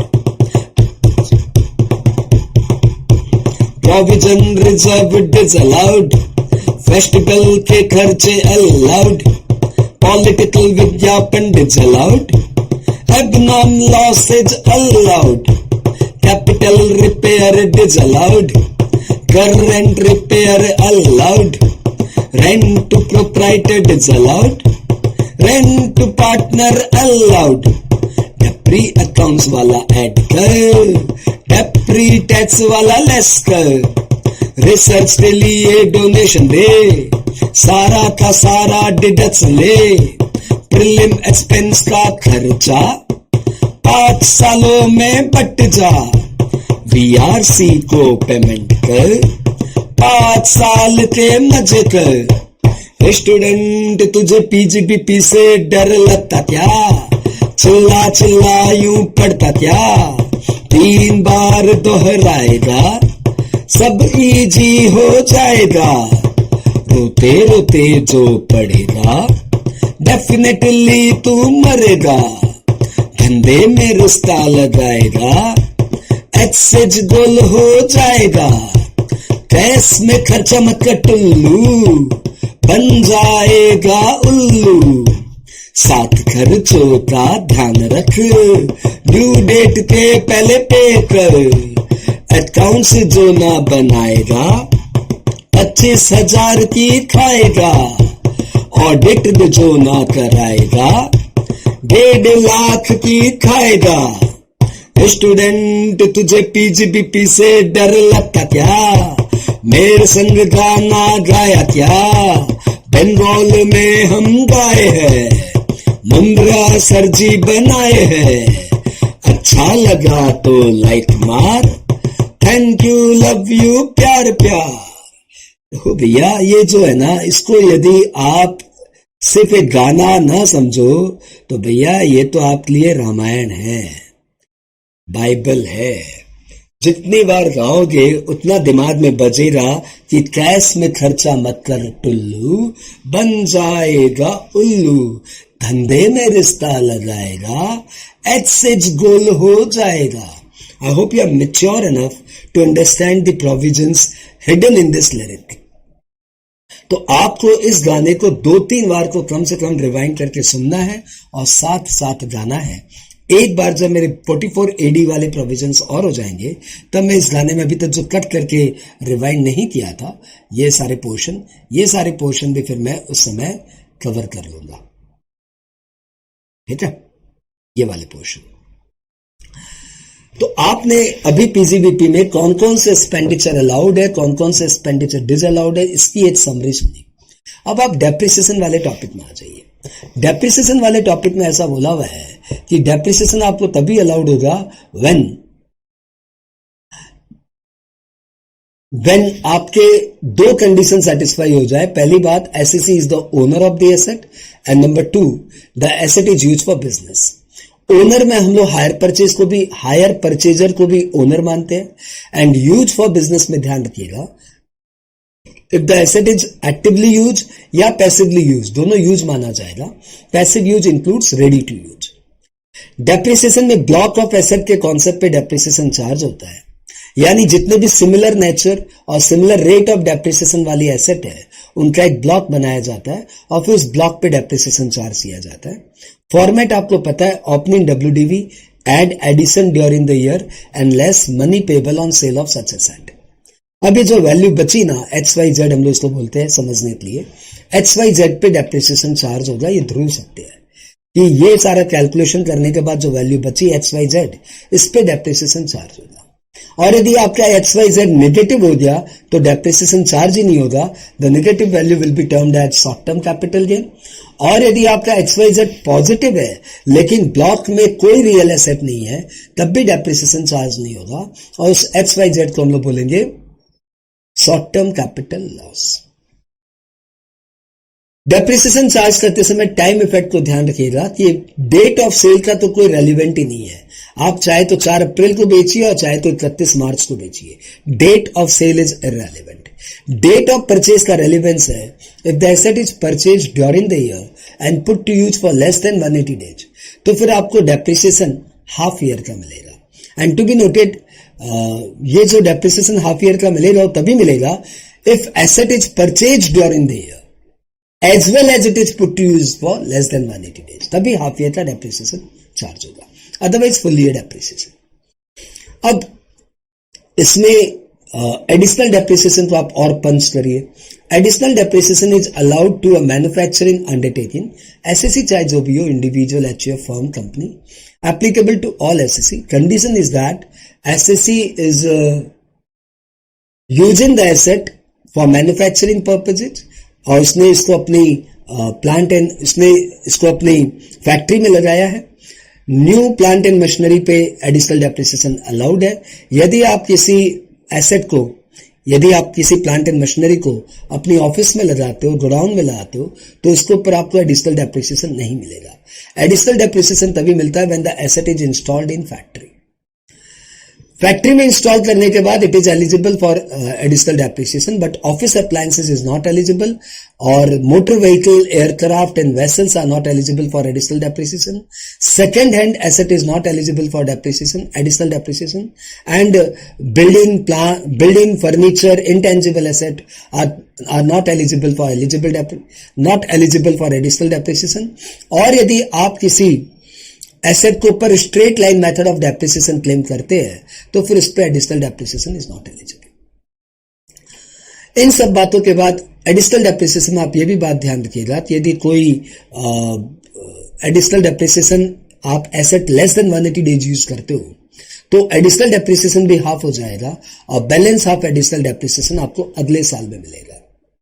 मतलब एडिशनल डेप्रिसिएशन की रेट है 20%, तो 10% आपको इस साल मिलेगा और 10% आपको अगले साल मिलेगा। एडिशनल डेप्रिसिएशन किसी भी एसेट के लिए वन टाइम इवेंट है, बस जिस साल वो परचेज होता है उसी साल मिलता है, अगले साल से मिलना बंद हो जाता है। लेकिन यदि जिस साल परचेज किया उस साल लेस देन 180 डेज यूज होने के कारण हाफ ईयर का एडिशनल डेप्रिसिएशन मिला तो बैलेंस हाफ अगले साल मिल जाएगा। एडिशनल डेप्रिसिएशन चार्ज करने के कारण आपका शॉर्ट टर्म कैपिटल गेन में कोई इफेक्ट नहीं आता और एडिशनल डेप्रिसिएशन अलाउड होता है even the block has the negative value. इन सब बातों के बाद हम लोग एक बार कॉस्ट ऑफ एसेट में आते हैं कि कॉस्ट ऑफ एसेट के लिए लॉ बोल रहा है कि कोई भी एक्सपेंडिचर इनकर हुआ to install the asset like carriage inward, installation charges, ये सब एसेट के कॉस्ट में ऐड हो जाएगा। टैक्सेस जिसकी आईटीसी मिल गई है, इनपुट टैक्स क्रेडिट मिल गई है, वो टैक्सेस कॉस्ट में ऐड नहीं होगा और जिस टैक्स की इनपुट टैक्स क्रेडिट नहीं मिली है वो टैक्स कॉस्ट में ऐड हो जाएगा। गवर्नमेंट सब्सिडी कॉस्ट से लेस हो जाएगा, ट्रायल रन एक्सपेंडिचर कॉस्ट में ऐड हो जाएगा। यदि कोई आपको एसेट गिफ्टेड मिली है तो cost to previous owner will be treated as cost to current owner. यदि कोई पर्सनल बिल्डिंग आप बिजनेस में यूज कर रहे हो तो उस पर्सनल बिल्डिंग को जो नोशनल रिटन डाउन वैल्यू बनता है, if the building would have been used for the current purpose from very beginning, तो उसका डेप्रिसिएशन माइनस करते करते आज की डेट में जो नोशनल रिटर्न ऑन वैल्यू बनता है that will be treated as cost of asset. लेकिन यदि कोई पर्सनल अदर एसेट है like car etcetera other than building, personal और कोई एसेट है जिसे आपने बिल्डिंग में, जिसे आपने बिजनेस में यूज कर लिया, तो उस एसेट का जो ओरिजिनल कॉस्ट है उस पर आपको डेप्रिसिएशन अलाउड होगा। अमालगमेशन, डीमर्जर या सक्सेशन के केस में डेप्रिसिएशन दोनों ऑर्गेनाइजेशन को अलाउड होगा, ओल्ड कंपनी को भी और न्यू कंपनी को भी, in the ratio of number of days asset is used by them. I advise इसके ऊपर आप एक सम देख के जाना। टर्मिनल डेप्रिसिएशन और बैलेंसिंग चार्ज का कॉन्सेप्ट ये है कि यदि कोई asset power sector undertaking use करता है और पावर सेक्टर अंडरटेकिंग उसके ऊपर स्ट्रेट लाइन मेथड फॉलो करता है, तो उस एसेट पे ब्लॉक ऑफ एसेट का कॉन्सेप्ट अप्लाई नहीं होता, सिंगल एसेट पे डेप्रिसिएशन चार्ज होती है। और ऐसे में यदि एसेट को आप बेचेंगे तो या तो लॉस होगा या फिर प्रॉफिट होगी। तो लॉस हुआ तो उसको हम लोग बोलेंगे टर्मिनल डेप्रिसिएशन और प्रॉफिट हुआ तो हम लोग बोलेंगे balancing charge, and both will be a subject matter of PGBP, not capital gain. Normally asset बेचने पे जो प्रॉफिट होती है वो कैपिटल गेन में जाता है, लेकिन पावर सेक्टर जिसके ऊपर एसएलएम क्लेम करता है उस पे जो प्रॉफिट होती है वो बैलेंसिंग चार्ज कही जाती है, वो पीजीबीपी हेड में आता है। But to be noted, balancing charge cannot exceed accumulated depreciation. Depreciation charge करते समय ध्यान रखिएगा कि गुडविल के ऊपर अब डेप्रिसिएशन मिलना बंद हो गया। गुडविल ओन्ड है, मतलब क्रिएटेड है, सेल्फ जनरेटेड गुडविल है, तो उस पर तो डेप्रिसिएशन का सवाल ही नहीं उठता। इवन जो परचेज गुडविल है, इवन जो अमालगमेशन करते समय एक्सचेंज पेमेंट हुआ वो वाली गुडविल है, उस पर भी डेप्रिसिएशन मिलना बंद हो गया है। डेप्रिसिएशन की मैक्सिमम रेट 40% है। कोई भी एसेट पे ज्यादा से ज्यादा 40% ही डेप्रिसिएशन आपको अलाउड हो सकता है। ये मोटा मोटी आप डेप्रिसिएशन का कंटेंट अपने साथ रखना और एक आधे सम की प्रैक्टिस कर लेना तो डेप्रिसिएशन आपसे हैंडल हो जाएगा। अब हम लोग आ जाते हैं प्रिजम्पटिव इनकम में। Section 44 AD deals with the presumptive income which is applicable to all resident individual HUF firm but is not applicable to LLP। यदि कोई भी नोटिफाइड SEC, कोई भी स्पेसिफाइड SEC कोई भी तरह का बिजनेस करता है, यदि उसका टर्नओवर 2 करोड़ तक है तो हम उसे प्रिजम्पटिव इनकम मान लेते हैं 8% ऑफ इट्स टर्नओवर। इस समय इस रिगार्ड में ध्यान रखिएगा कि कोई भी एजेंसी का बिजनेस करता है या ब्रोकरेज पे कमीशन का बिजनेस करता है या स्पेसिफाइड प्रोफेशन करता है या applying leasing hiring of goods carriage करता है या डिडक्शंस के चैप्टर 6 से के पार्ट C वाले डिडक्शंस क्लेम करता है, लाइक ATIA, ATIB, ATI या ATJJA क्लेम करता है, तो ऐसी ऑर्गेनाइजेशन को 44 AD का बेनिफिट नहीं मिलता। अदरवाइज सारी organisation whatever their business सब 44 AD के लिए एलिजिबल है, और कंडीशन बस इतनी सी है कि आपका टर्नओवर 2 करोड़ के अंदर हो।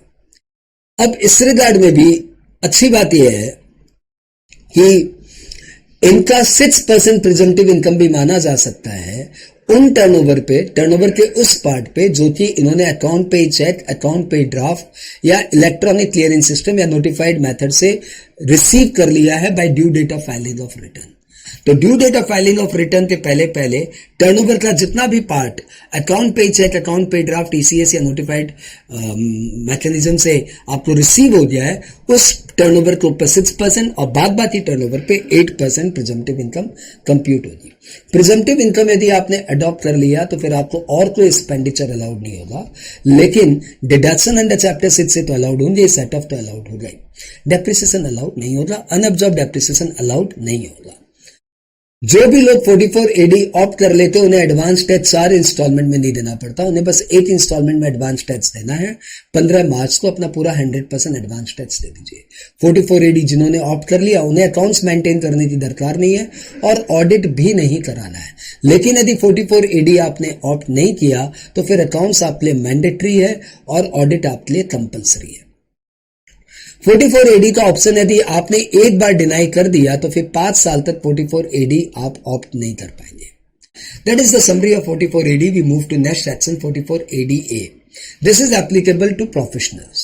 Applicable to resident individual, resident HUF, resident firm, but not LLP.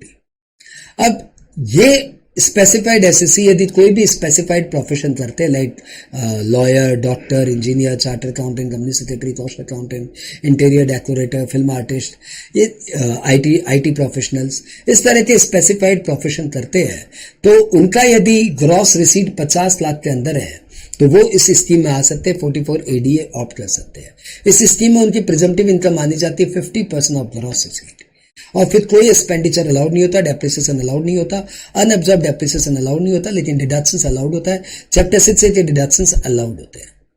Scheme optional है, आप इस साल ले सकते हो, अगले साल छोड़ सकते हो, अगले साल ले सकते हो, इस साल छोड़ सकते हो। यदि आपने 44 एडीए ऑप्ट कर लिया तो आपको अकाउंट्स मेंटेन नहीं करना, ऑडिट नहीं करानी, लेकिन यदि आपने 44 एडीए डिनाई कर दिया तो अकाउंट्स मैंडेटरी है और ऑडिट मैंडेटरी है। 44 एडीए वाले भी एडवांस टैक्स सिर्फ एक ही बार देते हैं और वो 15 मार्च को अपना सारा 100% एडवांस टैक्स दे देते हैं। 44 एडीए स्कीम ऑप्शनल है, आप जब चाहे लो, जब चाहे छोड़ो, आपकी मर्जी। 44 एडीए के बाद हम लोग आ जाते हैं 44 एई। यदि आप कोई भी एसएससी हो और आप plying, leasing, hiring, goods carriage में इन्वॉल्व हो, आपके पास 10 से बेसी व्हीकल नहीं है, तो फिर आपकी प्रिजम्पटिव इनकम मानी जाएगी 7,500 रुपए पर मंथ पर व्हीकल, 7,500 पर मंथ पर व्हीकल, ये आपकी प्रिजम्पटिव इनकम मान ली जाएगी।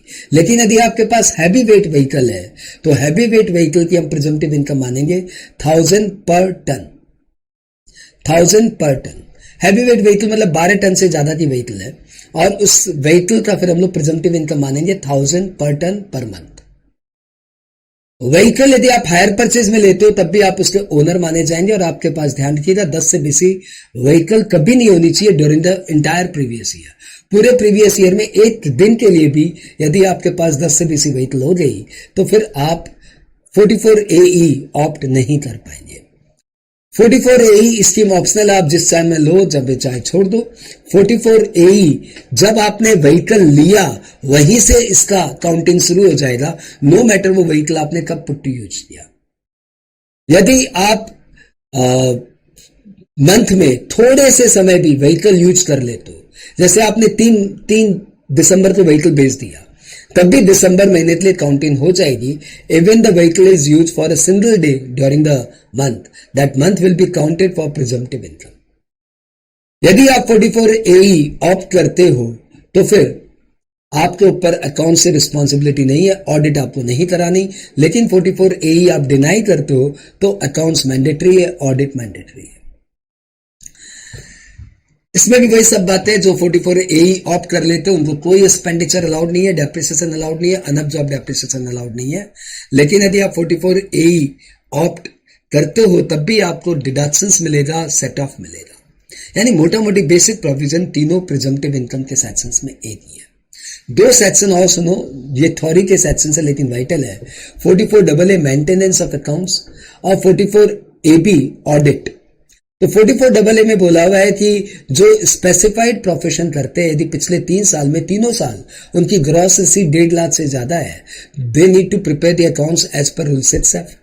और यदि पिछले 3 साल में एक भी साल उनकी ग्रॉस रिसीट 1.5 लाख से कम रह गई तो फिर उनको अकाउंट्स मेंटेन करना पड़ेगा to enable assessing officer to compute their income. Regarding business वाले और अदर प्रोफेशन वाले, उनके लिए नियम यह है कि पिछले 3 साल में यदि एक भी साल उनका टर्नओवर या ग्रॉस रिसीट 10 लाख से ज्यादा हो जाए और इनकम 1,20,000 से ज्यादा हो जाए तो they need to prepare accounts to enable assessing officer to compute their income. और पिछले 3 साल में एक भी साल ऐसा नहीं हुआ कि उनका टर्नओवर 10 लाख को एक्सीड कर गया या इनकम 1,20,000 को एक्सीड कर गई तो उन्हें अकाउंट्स मेंटेन ही नहीं करना। लेकिन इंडिविजुअल एचयूएफ के लिए ये टर्नओवर 10 लाख की लिमिट 25 लाख हो गई और इनकम 1,20,000 की लिमिट 2.5 लाख हो गई। 44 AA वाला प्रोविजन यदि आप फॉलो नहीं करते हो तो आपको 25,000 की पेनल्टी लगती है। 44 AB ऑडिट किनको कराना है, तो जिन बिजनेस वालों का टर्नओवर 1 करोड़ से ऊपर है और जिन स्पेसिफाइड प्रोफेशन वालों की ग्रॉस रिसीट 50 लाख से ऊपर है, उनके लिए ऑडिट मैंडेटरी है। और इन दिनों में एक अमेंडमेंट आया कि यदि आपका टर्नओवर 10 करोड़ तक भी है और आपकी टोटल रिसीट का 5% तक ही बस कैश में रिसीव होता है और टोटल एक्सपेंडिचर का सिर्फ 5% तक ही आपका पेमेंट कैश में होता है। टोटल रिसीट का सिर्फ 5% कैश रिसीट, टोटल पेमेंट का सिर्फ 5% कैश पेमेंट। तो फिर आपको ऑडिट नहीं करानी up to your turnover is 10 crore. 10 CR तक भी यदि आपका टर्नओवर पहुंच जाए तब भी आपको ऑडिट नहीं करानी, यदि आपकी रिसीट का सिर्फ 5% कैश रिसीट है एज वेल एज आपके पेमेंट का सिर्फ 5% ही कैश पेमेंट है। सारी बातें क्लियर, सारी बातें क्लियर। ऑडिट यदि आपने नहीं कराई, ऑडिट रिपोर्ट यदि आपने 30 सितंबर तक सबमिट नहीं की, 38 सितंबर ऑफ असेसमेंट ईयर, तो फिर आपको ऊपर पेनल्टी लगेगी 0.5% ऑफ टर्नओवर और 1,50,000 which ever is high, sorry which ever is lower. 0.5% of turnover और 1,50,000 विच एवर इज लोअर। मुझे लगता है कि मैंने आपको पीजीबीपी के प्रैक्टिकल पार्ट को बहुत ही समरी में करते करते करते करते एक 35 मिनट में कन्वर्ट कर दिया। एक 3-4 मिनट की टाइम हमें और लेनी चाहिए, 3-4 मिनट का स्लॉट और लेना चाहिए और इस गाने को एक बार फिर से कंप्लीट कर देना चाहिए। स्टार्ट करें, थोड़ी पिच हाई करता हूं। स्टूडेंट तुझे पीजीबीपी से डर लगता क्या, मेरे संग 5 मिनट आता क्या, कुछ भी नहीं है टफ टफ, चल मेरे संग भाई रट रट, इनकम टैक्स तो है डिसअलाउड, आईडीटी सारे allowed, dividend CDT disallowed, interest paid allowed, provision reserve disallowed, festival के खर्चे अलाउड, पॉलिटिकल विज्ञापन disallowed, abnormal losses allowed, capital repair disallowed, current repair allowed, rent proprietor disallowed, rent partner allowed, depre accounts वाला add कर, depre tax वाला less कर, research के लिए donation दे, सारा का सारा डिडक्शन दे, प्रीलिम एक्सपेंस का खर्चा 5 सालों में बट जा, वीआरसी को पेमेंट कर, 5 साल के मजे कर। स्टूडेंट तुझे पीजीबीपी से डर लगता क्या, चिल्ला चिल्ला यूं पढ़ता क्या, 3 बार दोहराएगा सब इजी हो जाएगा, रोते रोते जो पढ़ेगा डेफिनेटली तू मरेगा, कंधे में रिश्ता लगाएगा, एक्सेज गोल हो जाएगा, कैश में खर्चा मत कर टुल्लू, बन जाएगा उल्लू, 7 खर्चों का ध्यान रख, ड्यू डेट के पहले पे कर, अकाउंट्स जो ना बनाएगा 25,000 की खाएगा, ऑडिट नहीं जो कराएगा 15,000 1.5 लाख की खाएगा, प्रेजेंटिव इनकम में आ जा 8% 6% मान जा, लॉरी जो तू चलाएगा 7,500 जाएगा, प्रोफेशन वालों आ जाओ 50% इनकम मान जाओ। स्टूडेंट तुझे पीजीबीपी से डर लगता क्या, चिल्ला चिल्ला यूं पढ़ता क्या, बंगाल में हम गाए हैं, मुंद्रा सर जी बनाए हैं, अच्छा लगा तो लाइक मार, थैंक यू लव यू प्यार प्यार, ऑल द बेस्ट बच्चों प्यार प्यार, ऑल द बेस्ट बच्चों आपके एग्जाम्स लिए। आई होप ये एफर्ट आपके काम आएगा और पीजीबीपी अब उतना भी टफ नहीं रहेगा जो इतना आप सोच रहे थे। Thank you.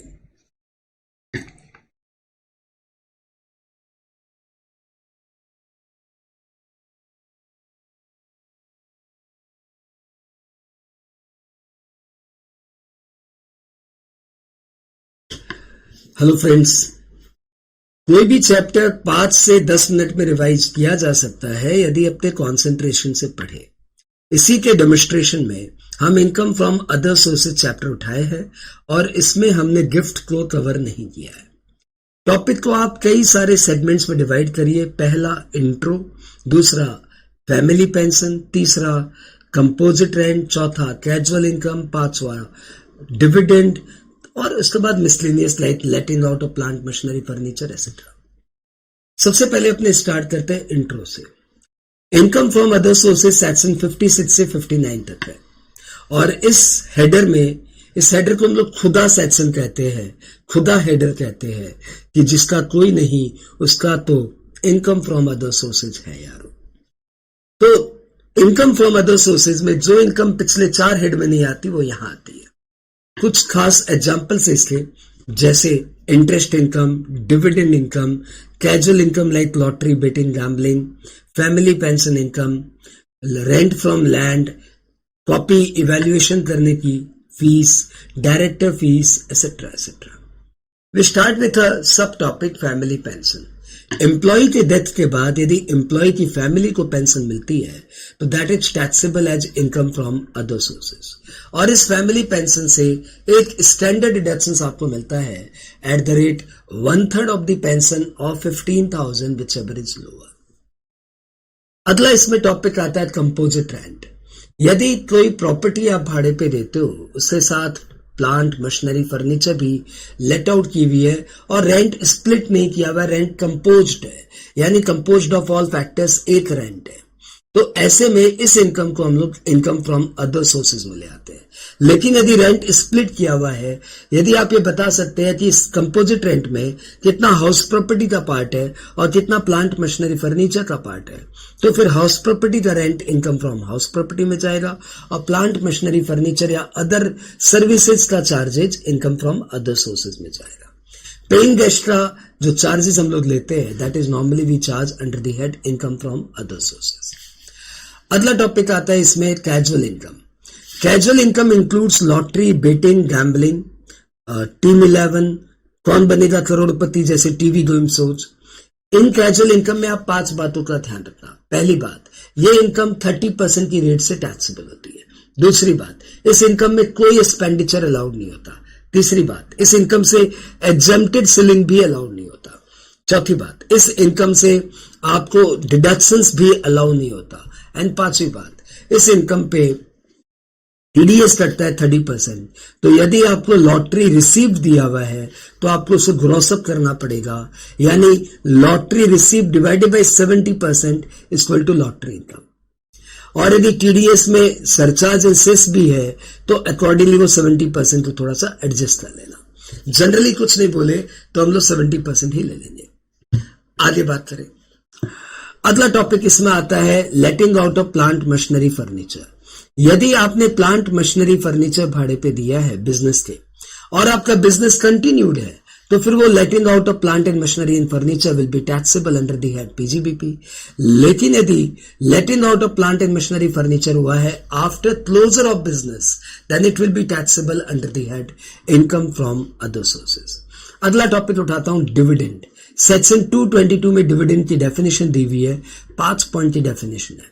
पहला point, dividend any distribution of asset, any release of asset by the company among its shareholder to the extent of accumulated profit shall be treated as dividend.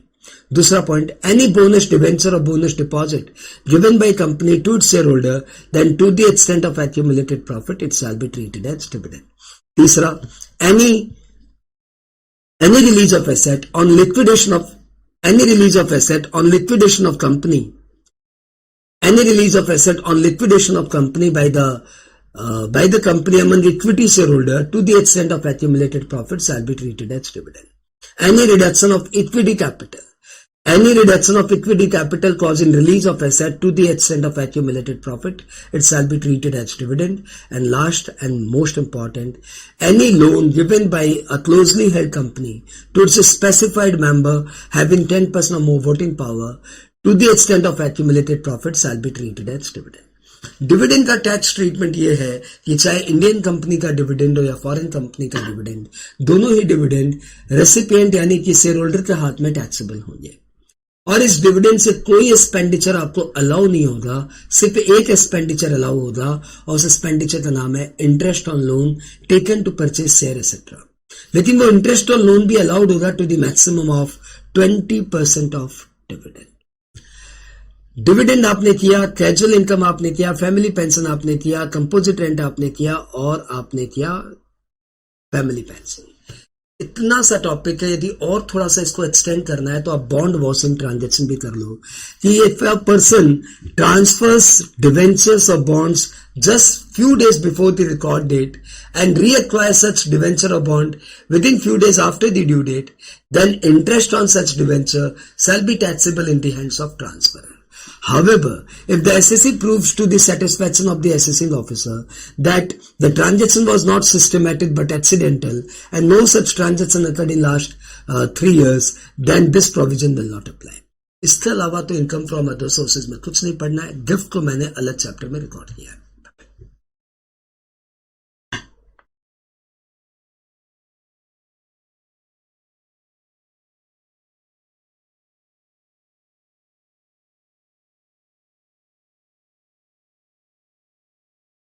Hello friends, gift chapter हम लोग revise करने जा रहे हैं. I hope it will take hardly 5 to 10 minutes. Gift यदि आपको employer से मिले तो आप उसे सैलरी मानिए. And if the gift is receive from the employer you treat the same as salary. If the gift is receive from business relation then it should be treated as PGBP. और इन दोनों को छोड़ के और कोई आपको gift दे तो फिर वो इनकम फ्रॉम अदर सोर्सेज के दायरे में आता है. इनकम फ्रॉम अदर सोर्सेज के दायरे में जो गिफ्ट आते हैं उसमें भी ध्यान रखिएगा, यदि गिफ्ट फ्रॉम रिलेटेड पर्सन मिल जाए, रिलेटिव्स मिल जाए, तो gift is non taxable. Gift यदि मैरिज में दुल्हे या दुल्हन को मिले तो that gift is non taxable. Gift local authority या चैरिटेबल ट्रस्ट से मिले तो that is also non taxable. Gift इनके अलावा किसी विल के थ्रू मिल जाए या इन कॉन्टेम्पलेशन ऑफ डेथ कोई बंदा आपको गिफ्ट दे दे तो that gift is also non taxable. Relative का gift non taxable, marriage gift non taxable, contemplation death या विल के थ्रू जो गिफ्ट मिला that is non taxable, and local authority या चैरिटेबल ट्रस्ट से जो गिफ्ट मिले दैट इज नॉन टैक्सेबल. इन सब के अलावा यदि आपको कोई और गिफ्ट दे तो फिर कैश गिफ्ट है कि काइंड गिफ्ट है ये देखिए. यदि कैश गिफ्ट है तो 50,000 रुपए तक वो गिफ्ट एग्जेम्प्टेड है इन एग्रीगेट, और 50,000 से ज्यादा हो जाए in aggregate then fully taxable. यानी यदि आपके 4 फ्रेंड आपको 13,000 मिला गिफ्ट दे दे, टोटल 52,000 हो गया, तो ये पूरा 52,000 टैक्सेबल हो जाएगा. काइंड में गिफ्ट मिले तो चेक करिए कि मूवेबल प्रॉपर्टी है कि इमूवेबल प्रॉपर्टी है. मूवेबल प्रॉपर्टी में jewellery, artistic work, shares and securities, ये 3 के सिर्फ मूवेबल गिफ्ट टैक्सेबल एरिना में आते हैं. इन ज्वेलरी, आर्टिस्टिक वर्क और शेयर्स एंड सिक्योरिटीज के अलावा हम इनको प्यार से बोलते हैं जैस. क्या बोलते हैं? जैस. Jewellery, artistic work, shares and securities. इनके अलावा आपको कोई गिफ्ट मिले मूवेबल प्रॉपर्टी का तो दैट इज नॉन टैक्सेबल. तो आपको कार गिफ्ट मिले, मोबाइल फोन गिफ्ट मिले, लैपटॉप गिफ्ट मिले, टीवी, रेफ्रिजरेटर गिफ्ट मिले, कैमरा गिफ्ट मिले, नॉन टैक्सेबल. सिर्फ jewellery, artistic work and shares and security. Immovable property के गिफ्ट मिलते हैं तो इमूवेबल प्रॉपर्टी के gift up to 50,000 individually exempted है, और 50,000 से ऊपर हो जाए individually then it will be taxable. जैस के गिफ्ट इंडिविजुअली नहीं देते, जैस के गिफ्ट इन एग्रीगेट यदि 50,000 से ज्यादा का है तो फुल्ली टैक्सेबल, और इन एग्रीगेट 50,000 तक का है तो नॉन टैक्सेबल. तो गिफ्ट को हमने 3 पार्ट में डिवाइड कर दिया, कैश गिफ्ट, जैस गिफ्ट और इमूवेबल प्रॉपर्टी के gift. Cash gift in aggregate 50,000 exempted, 50,000 से ज्यादा मिले फुल्ली टैक्सेबल. जैस गिफ्ट इन एग्रीगेट 50,000 एग्जेम्प्टेड, 50,000 से ज्यादा मिले फुल्ली टैक्सेबल. और इमूवेबल प्रॉपर्टी के इंडिविजुअली गिफ्ट 50,000 तक मिले तो एग्जेम्प्टेड, 50 से ज्यादा मिले तो पूरा का पूरा टैक्सेबल. नेक्स्ट बातें आ रही है कि प्योर गिफ्ट और डीम्ड गिफ्ट का भी कॉन्सेप्ट है. यदि आपका गिफ्ट है तो हम लोग उसको बोलेंगे प्योर गिफ्ट, और यदि आपको कोई सामान सस्ते में मिल जाए तो हम लोग उसको बोलेंगे डीम्ड गिफ्ट. जैसे सपोज ये ज्वेलरी है जिसकी कीमत है 10 लाख, आपको वो मिल गई 6 लाख, मतलब आपने 6 लाख में खरीदा, तो हमारा लॉ उसको बोलता है ये आपको 4 लाख का गिफ्ट हो गया. तो इमूवेबल प्रॉपर्टी है, उसकी स्टैम्प ड्यूटी वैल्यू है 90 लाख, आपको वो मिल गई 20 लाख में या 50 लाख में. तो 90 लाख की स्टैम्प ड्यूटी वैल्यू आपको 50 लाख में मिल गई तो हमारा लॉ बोलेगा 40 लाख का आपको गिफ्ट है. तो डीम्ड गिफ्ट भी अप टू 50,000 हो तो एग्जाम्प्टेड है, 50,000 से ज्यादा हो तो टैक्सेबल है। वही बात है कि जैस का गिफ्ट है तो डीम्ड गिफ्ट भी इन एग्रीगेट 50,000 तक एग्जाम्प्टेड है, और इमूवेबल प्रॉपर्टी का डीम्ड गिफ्ट है तो इंडिविजुअली 50,000 तक का एग्जाम्प्टेड है। तो that is all about gift. इनकी से बात आप जरूर में ध्यान रखना कि गिफ्ट में सारे प्रोविजंस है, और गिफ्ट का हमारा एक छोटा सा गाना बनाया हुआ है जो इंडिविजुअल एचएफ के गिफ्ट को कवर अप कर लेता है। सुन लो फटाफट। धुन है झूठ बोले कौवा काटे, अरे बॉस दे तो है सैलरी, बिजनेस का पीजीबीपी, जो अगर कोई देवे तो आईपोस लगावो जी, जो अगर कोई देवे तो आईपोस लगावो जी। मैरिज गिफ्ट नॉट टैक्सेबल, रिश्तों को छोड़ दो, कोई मरते मरते दे रहा तो टैक्स न लीजियो, कोई मरते मरते दे रहा तो टैक्स न लीजियो। यहां तक वो स्टार्टिंग के सारे पॉइंट कवर हो जाए। अब आते हैं कैश गिफ्ट में।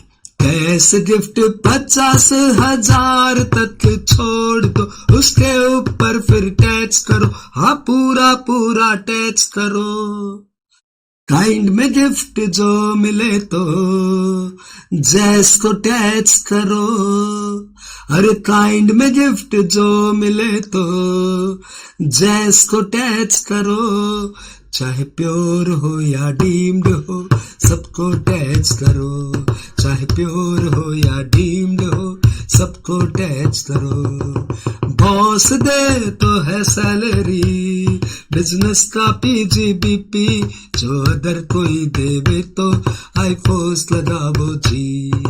मैरिज गिफ्ट नॉट टैक्सेबल, रिश्तों को छोड़ दो, कोई मरते मरते दे रहा तो टैक्स न लीजियो, कोई मरते मरते दे रहा तो टैक्स न लीजियो। इतने से गाने से आपका पूरा का पूरा गिफ्ट एक बार रिवाइंड हो जाता है। I hope the video was useful, आपके एग्जाम में सपोर्ट करेगा। थैंक यू बच्चों, all the best, bye bye.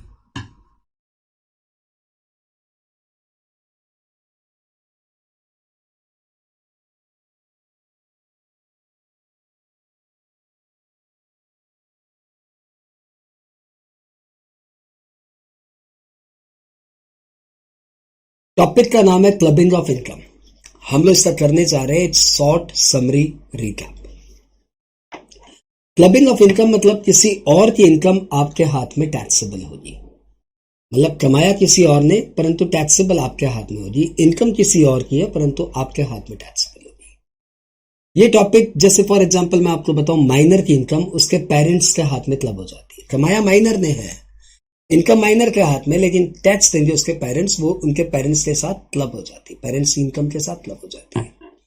ऐसे ही हमारे इनकम टैक्स में बहुत सारे प्रोविजंस है, उन प्रोविजंस की एक समरी लेकर आया। The topic clubbing of income is govern by section 60 to 65।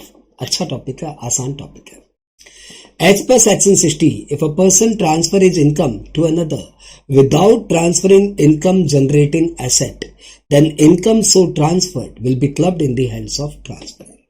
यदि कोई बंदा अपनी इनकम किसी दूसरे बंदे को दे देता है परंतु उससे रिलेटेड मतलब जिस एसेट से वो इनकम आ रही है वो एसेट ट्रांसफर नहीं करता, तो लॉ बोलता है ये नहीं चलेगा, income will be clubbed in the hands of transferor. Section 61, if a person transfer his property to another, इस बार प्रॉपर्टी ट्रांसफर हो रही है।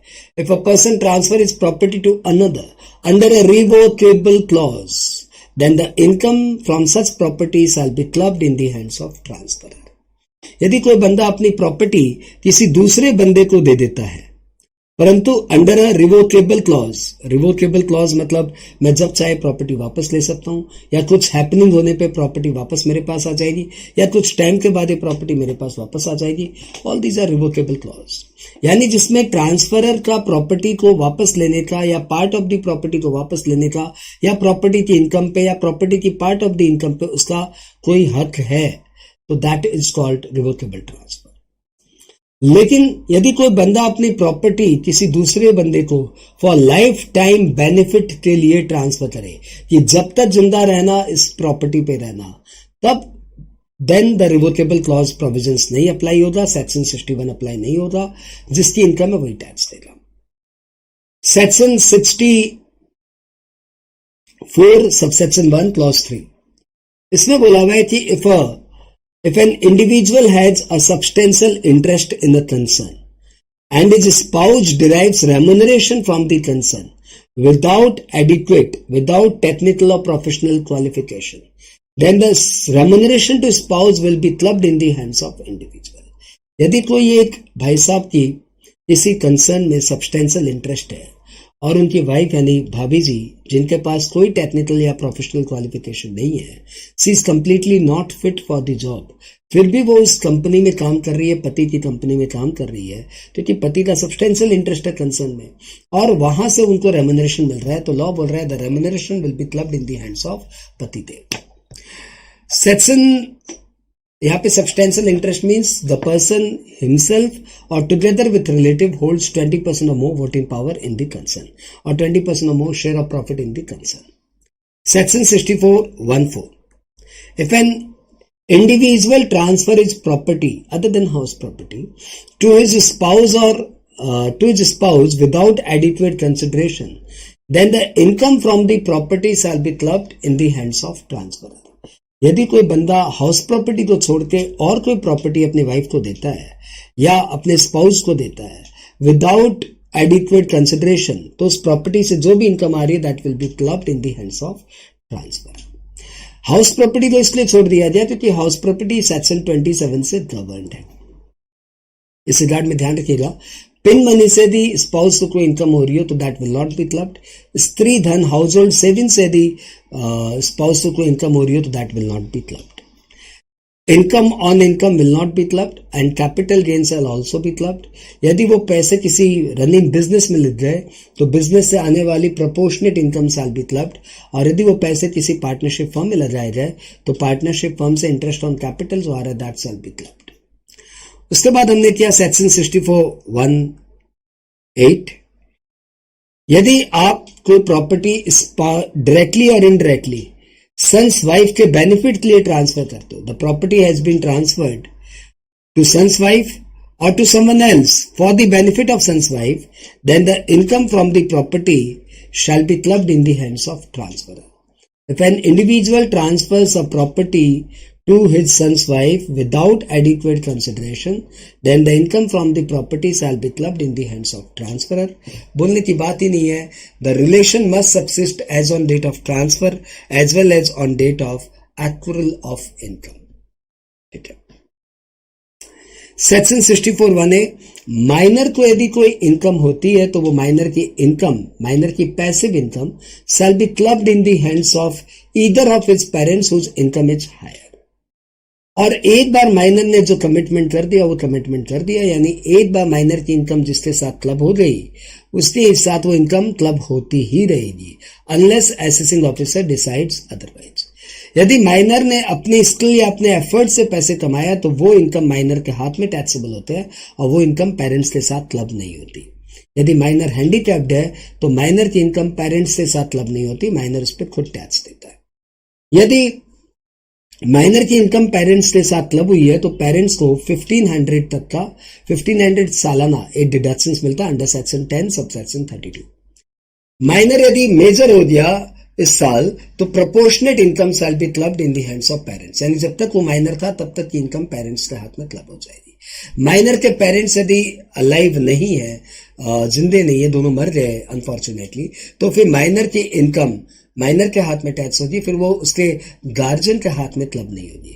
यदि माइनर के पेरेंट्स साथ में नहीं रहते, उनका डिवोर्स हो गया है, then the income of the minor shall be clubbed in the hands of the person who financially maintains the child. आगे बढ़े तो एक पॉइंट और आता है section 64(2), if an individual transfer his property to his HUF without adequate consideration, then income from the property shall be clubbed in the hands of transferor. ये तब तक चलेगा, तब तक चलता रहेगा जब तक HUF अलाइव है। जब HUF का पार्टीशन हो जाएगा तो पार्टीशन होने के बाद HUF का जो शेयर उस ट्रांसफरर के हाथ में गया या उसकी स्पाउस के हाथ में गया, that will be clubbed in the hands of transfer.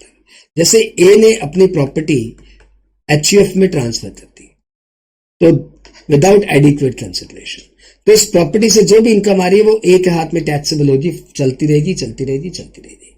बाद में एचयूएफ का पार्टीशन हो गया और एचयूएफ के मेंबर्स ए, मिसेज ए और बी और मिसेज बी ने वो प्रॉपर्टी बांट ली, तो मिसेज ए का share will be clubbed in the hands of A. कुछ जनरल बातें क्लबिंग से रिलेटेड कि where an income is subject to clubbing and tax has been deducted at source on such income, then credit for TDS shall be given to the person in whose hands the income is so clubbed।